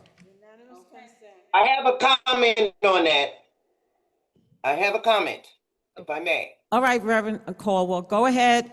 My comment is this, is that it was a very impressive presentation, but also in that same park is St. Nicholas Playground, which needs to be amended on that, what is written, because they agreed to fix the steps around the playground as well. So I'd like to have that amendment added to what's there now. Also, I would like to add that according to the green space on Edgecombe Avenue, that they also agreed to put a walkway and railing in that in the sanctuary over there. And that amendment, I asked that it be added to that $3 million that they have, that they might be able to take a few thousand out and do that for the community. So I'm going to ask for permission to go back over the notes, just to make sure that that matches what was said at the meeting. What they did say is they asked us to keep, just in terms of our focus on repairs, to keep the 134th Street staircase repair in our statement needs this year. So that part was made, and that's also in the letter. But I'm happy to go back and make sure that what Ms. Caldwell recalls is in there or not, and then give her. I would like that held until we add that in there. We've been asking for that for the last 3 years. Okay, Yeah. so it sounds like We'll hold it, yeah. I'm sorry, what? It sounds like we have to table it and. Table that, please.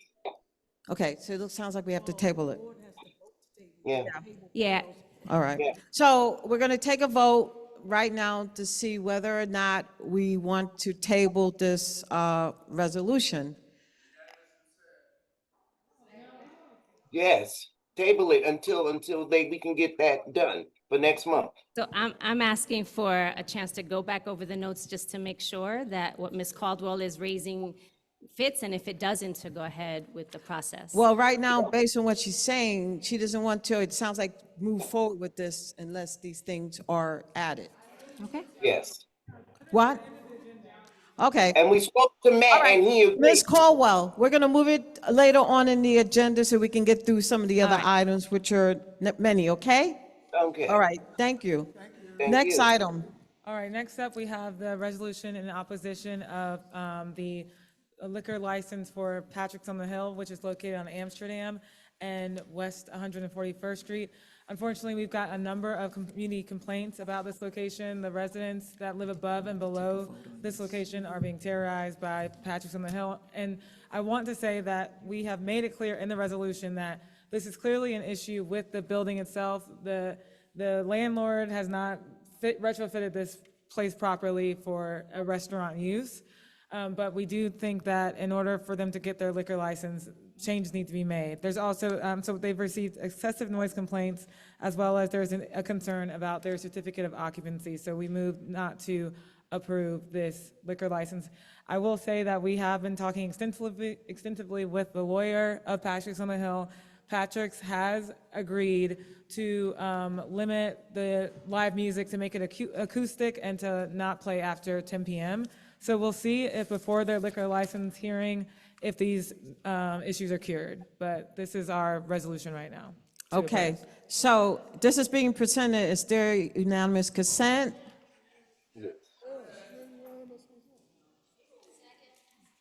Wait, I believe it's not unanimous. Okay, so then that means we have to take a vote. She's abstaining, yeah. You abstaining? Oh, got it. Is anyone else abstaining? Pat Caldwell. I abstain on the Reverend Caldwell, Daria, and who else? Vanessa. Got people back Okay. here too. Ms. Someone- Waring. Ms. Waring is abstaining. Okay. Cameron Clark is So, abstaining. so I think we're gonna just have to end up now just going down the roster to make sure we capture everyone. So, John, That's it. Everybody consents. okay.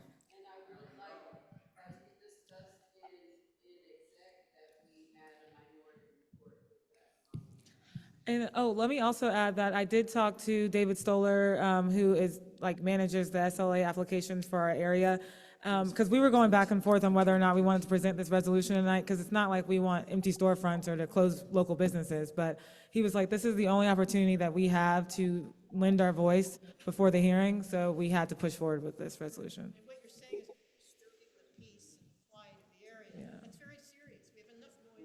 It's actually a great establishment, and the music is great too, but clearly the establishment is not. Yeah. We did, yeah.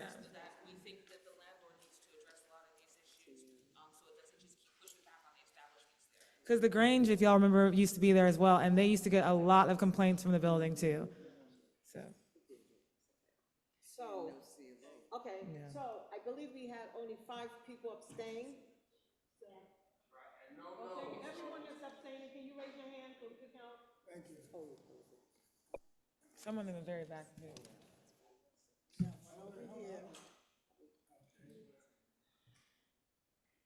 Oh, that's,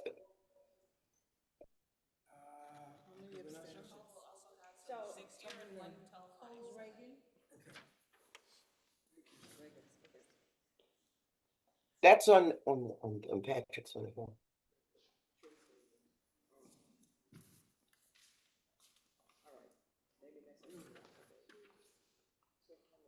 Raise your hand again, please. This is, raise your hand if you're abstaining to unanimous consent.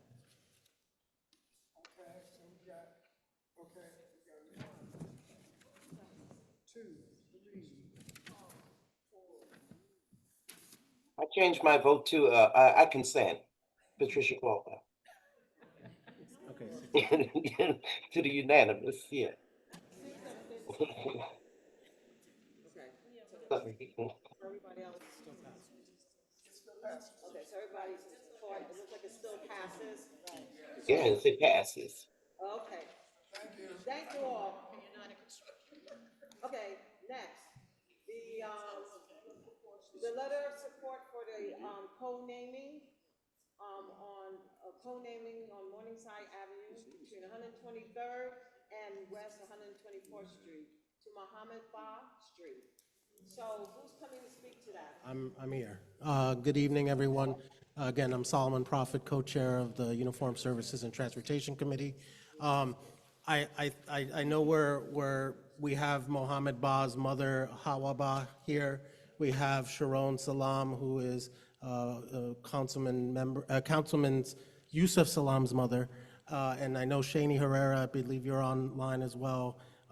They are all a part of this initiative to get the street co-naming. So I can't do it justice. I would like you to come up and talk about Mohammed and let us know why we should honor this. And just to let everyone know, UST voted on this unanimously and approved it, and the executive board also unanimously and approved it. So Ms. Ba and Ms. Salam, please feel free to come up.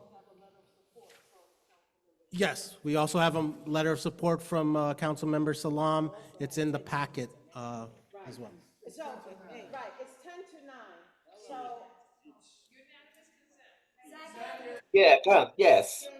I think we should let them say. Okay, they must be brief. Right. Yeah, so. Quick. Yeah, let her speak very briefly, because we want to give you that respect, and then we'll move. Good evening, everybody. Good evening. My name is Hawa Ba. I'm the mother of Mohammed Ba, who got killed by the NYPD on September 25, 2012. Mohammed Ba was a student here and worked part-time, helped the less 14 people in Harlem. And when Mohammed got killed, I forgot about everything. I want to make sure the future generation cannot face what I faced with my son Mohammed. He got sick, I called 911. ask for ambulance to help me take him to the hospital. Instead of ambulance, they send the police. I tell them, please, please, he didn't do nothing wrong. I just want to take him to the hospital. It's 3 days before his birthday. On his birthday, he should get better. Then I can celebrate his birthday. They never listened to me. I was talking to them by my hand, by sending people, please, please, they claim Mohammed don't want to open the door. They broke the door, shoot Mohammed 8 times. I decide to be his voices because he no longer to say anything about him. To explain to people who was Mohammed, Mohammed was working, started working when he was 14 years, just to help people. And in Harlem, you ask everybody, they can tell you who was Mohammed in that community. When he go work and come back, he help elder people to claim on the place. He take her money and help people. He tell me, Mom, America is a great country, but everybody need help. Anyone you see here, they ask you for money or food, please help them. I want to make sure the future generation can see Mohammed's name and ask what happened to him, and for his name save the other people life. Thank you.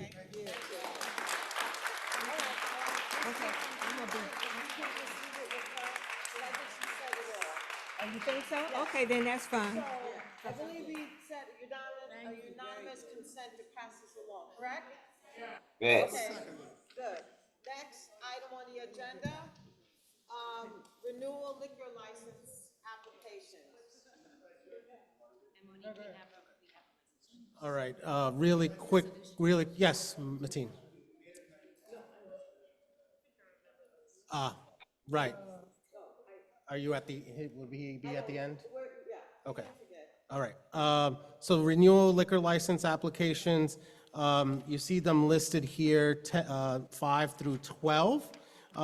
There was, during exec board, we had brought up an issue with Panda Restaurant and Lounge. I was able to I spoke to the 30th precinct about it. There was some issues with if you ever had to use New York City open data and look at 311 requests, it's not easy to do a query. So when we were doing a query on 12th Avenue, we saw some noise complaints. They had nothing to do with Panda. So Panda's fine. Just wanted to make sure we state that on the record. All of the liquor license renewal applications that you see before you, none of them had any issues reported by either the 26th precinct or the 30th precinct. We always look at New York City open data for noise complaints or any type of violations, and there were none for any of the listed applicants. Abstain. Abstain. Caldwell abstains, Heather Jason abstains, anyone else abstains? No? Okay, they pass. So that was liquor license applications 5 through 12. Number 13 is a class change. What that means is a principal or the owner of the establishment has changed or been modified. So that's what number 13 is. So that's just, they have to notify us in the event of a change like that, a principal change. So that's what number 13. Abstained by Jason. I don't even know what that means. Reverend Caldwell, are you abstaining as well? I don't quite understand it, or what, they just changed owners? Is that what happened? Yeah, they added an owner in this case. Yes. Okay, unanimous consent. All right. No, Teresa Ragan is abstaining, right? You're abstaining? Okay. So 2 abstentions? Okay, so this will move forward and pass. Okay, next, Solomon. Next is sidewalk applications. You can see from item numbers 14 through 19. All of these are establishments that already that they've had sidewalk cafes in front of their establishments already. We checked with both the 26th and 30th precinct. There are no issues with either of the establishments. Okay, any abstention? I don't hear any. Are there any abstentions? Okay, just want to make sure. Okay, we'll keep it moving. That's going to pass. Now, the team, you wanted to present a resolution? Yes. We have a solution. Do you have one as well? No, I'm saying to the. Remember, she was coming back. Good evening, everyone. I'll try to make this brief. My name is Mateen Sarsi. I'm the co-chair of the Housing, Land Use, and Zoning Committee. 2 days ago, we met, and just in light of the fact that general election is coming up, there are proposals on the ballot. 2, 3, and 4 are in relation to land use, in which we are seeking an opposition. We're asking for the community to vote no on these 3 proposals. These specific proposals are specifically looking to not only jump over New York City Council in terms of their their involvement in the process, but also community boards. The idea is to give the mayoral office more power in terms of creating a board that's appointed by the mayor's office, by also creating some sort of like fast tracking in which the borough president's office and the community board has to present at the same time, but there's no explanation as to how to do these when you actually look at the proposals themselves. So when you see the ballots, they don't actually explain what exactly is behind these. And so we want this resolution to clearly state what is happening. In terms of those resolutions, proposal 2 is to fast track affordable housing. That is the proposal itself. It doesn't explain what it actually means, but it is taking power away from the community and the democratic process. Proposal number 3 is to simplify review of the modest housing and infrastructure projects. Again, this is to jump over the city council's decision and to really put it upon mayoral appointees to then kind of make these decisions. Same with proposal number 4, to establish an affordable housing appeals board. They want to skip the council process in their ULURP and have a 3-member board make decisions to fast track ULURP. So again, these are not beneficial to the community board, it's not beneficial to the community, and our resolution reflects that.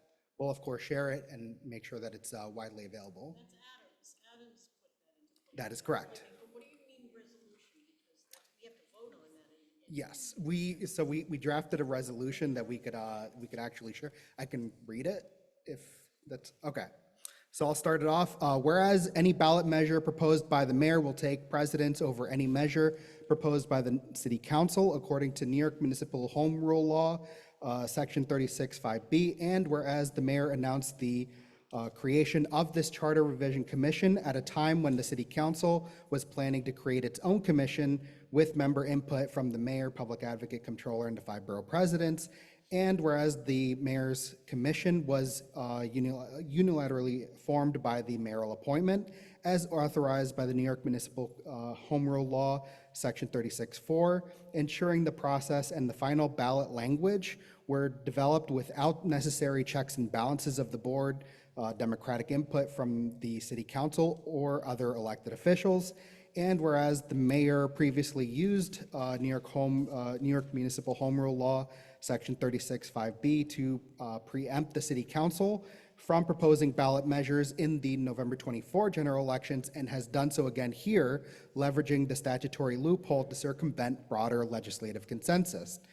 And whereas the cumulative effect of ballot questions 2, 3, and 4 severely limit the required public engagement and diminish the advisory and review powers of community boards within the uniform land use review procedures.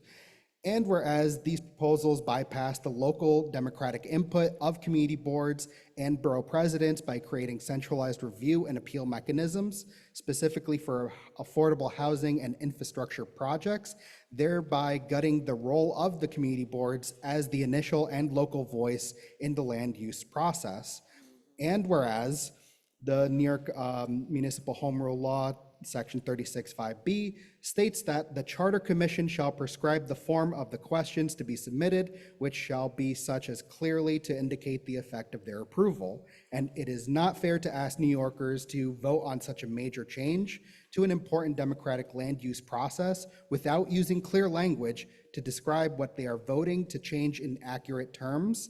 And whereas the effect of approving questions 2, 3, and 4 to significantly alter how wide-range land use decisions are made and place them in the hands of mayoral appointees, effectively centralizing authority over local development. And whereas the language used in questions 2 and 3 therefore does not accurately state the impact that they will have in stating that they will fast track building affordable housing and simplify the review of infrastructure projects without providing more information, without providing more information regarding how it will reshape stakeholder input. And whereas the language used in question 4 is therefore similarly reductive in stating that it will establish an affordable housing appeals board. Yeah. All right. So therefore, let it be resolved that Manhattan Community Board 9 formally and emphatically opposes the adoption of New York City Charter Revision ballot measures 2, 3, and 4 in the November 2025 general election. And we're further resolved that we're seeking to urge all elected officials, civic organizations, and residents to vote no on ballot measures 2, 3, and 4. It's a boon for big real estate, what Adams was. It's another thing, he is in the pocket of big real estate. So Okay, sorry, now, what did you want to share, Veronica, so that we Just can? that we have a solution to our amendment, and so just wanted to find a way to get it passed. So do we vote on that? So we got two things. This should be pretty fast. You're, okay, so let's, okay, take care of this resolution first. So do we have a unanimous consent? I'm in favor, yes. We do? And I second. No, we gotta go over this. You can't table it. I think we should table it. Table it. But by the time we table it, the election would have happened. Yeah.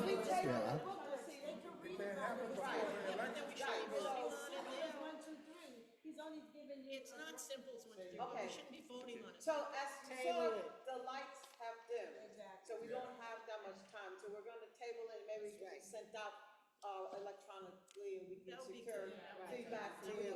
Don't have time to process it. Put a date for feedback. Resolution, I urge everyone to read it. Yeah, Because that's important. It's just right, it is important.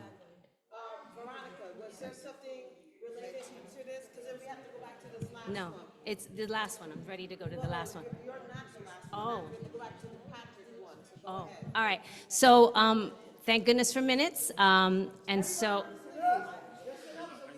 I'm asking that the letter of support be approved once we make the change that Ms. Caldwell indicated, that funding secured for renovation to St. Nicholas Park Playground on 134th Street from Councilmember Salam and Manhattan Borough President's budget gets included in the letter. Thank you. Thank you. Okay. Here.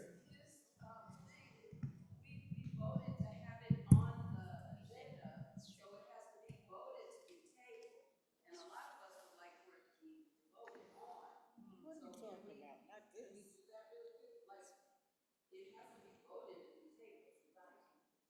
Okay. Yep. Okay, so let's take a vote.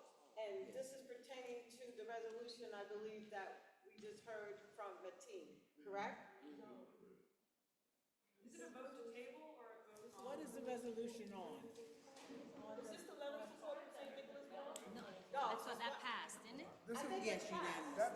That passed. We're done. This is, Reverend Caldwell, wait for it and say, okay, correct? What is this one? yes, Right. So this is Daria- voting I'm good. on ballot measure. I'm good. Okay, so this is. I'm good. Ballot measure, right, Mateen? Which is time sensitive. Right, okay. So Mateen began to read the resolution, and we said that it was a lot there, and we need time to review and process it, because we didn't want to rush it through. Daria is saying that we need to vote to table it.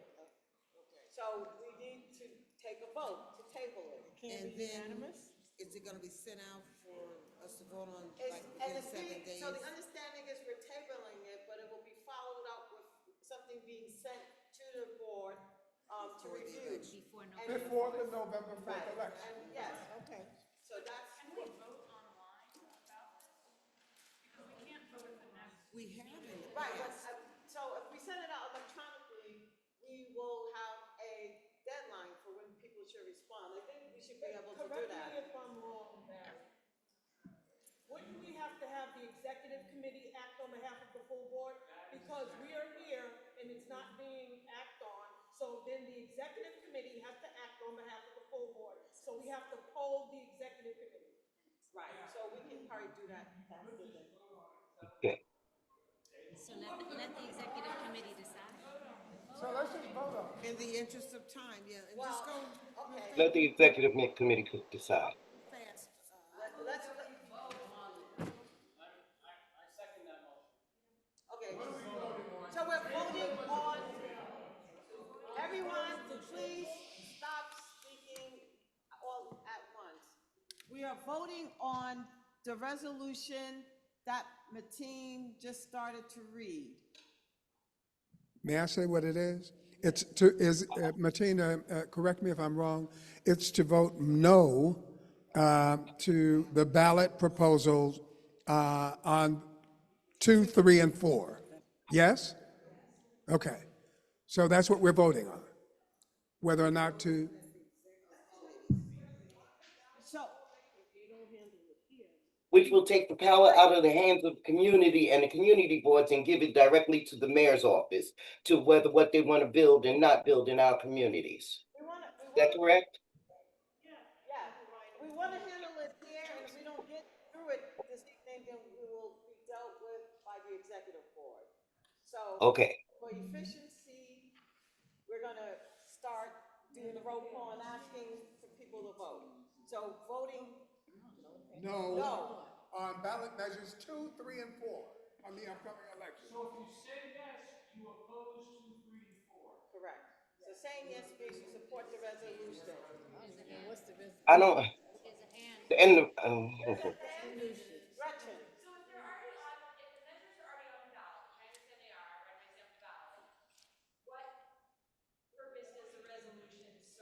you'll have to get the word out. It's, right, it's a matter of information, so that you know how to vote when you go to cast your ballot. That's what it is. that they remove it from the ballot. Right, It's exactly. CB9's position on. Why is CB9's position on this? Do you understand, Gretchen? Okay. All right, everyone, let's go for it. Go ahead, you have to read the. Walter Alexander, Yeah. April Adams, Marquise Bell, Andrea Brecker, In favor, so that means yes. yes. Right. Gregory Brito, not here. Patricia Caldwell, Yes. Thank you. Cameron Clark, Felipe Castillo, Vanessa Kaufman, Yes, Vanessa? Okay, Juan Colmenares, thank you. Gretchen Connolly, Dejan Del Pino, Marita Dunn, Elizabeth Eastman, not here. Lydia Gerson, John Martin Green votes yes. Michael Gross, Daria Hardiman, Monique Harden Cordero, yes. Laquita Henry, So, Heather Jason, Chris Johnson,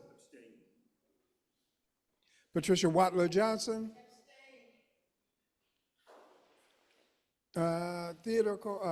Christina Maria Lopez, Tina Lumley, Kia McDonald,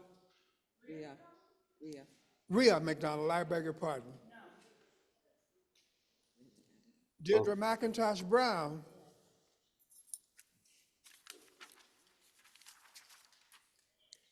Hannah Mercado, Ilyana Mercado,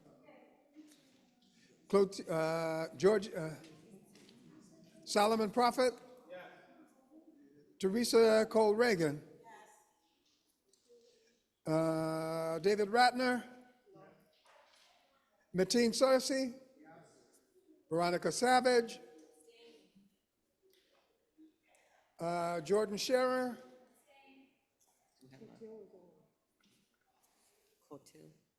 Clotilde Manguya,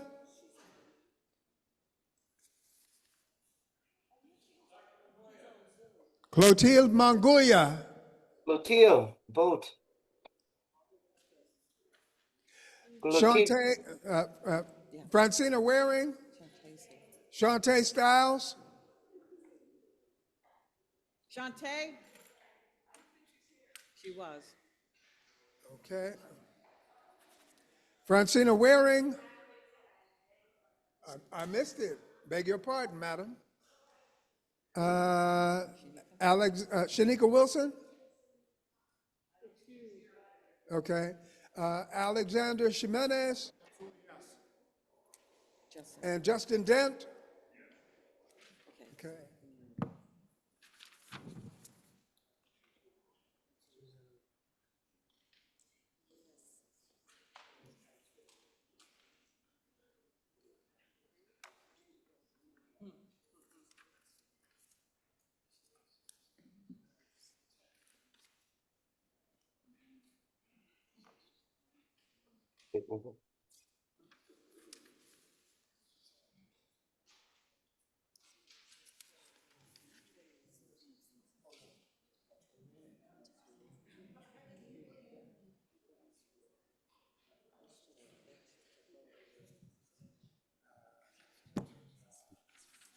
come on.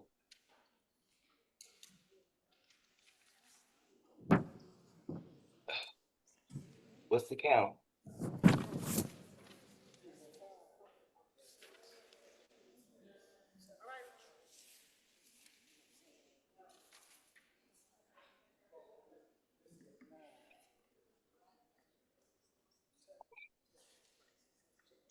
Yeses, 10 abstentions. It passes. The measure. How many noes do we have? One no. One no. One no. Actually, so it passes. Yeah. I make a motion, we adjourn the meeting. Can people speak for our photo op, please? We're adjourning the meeting at what time? Yes. 9/11. 9/11, thank you all. Thank you.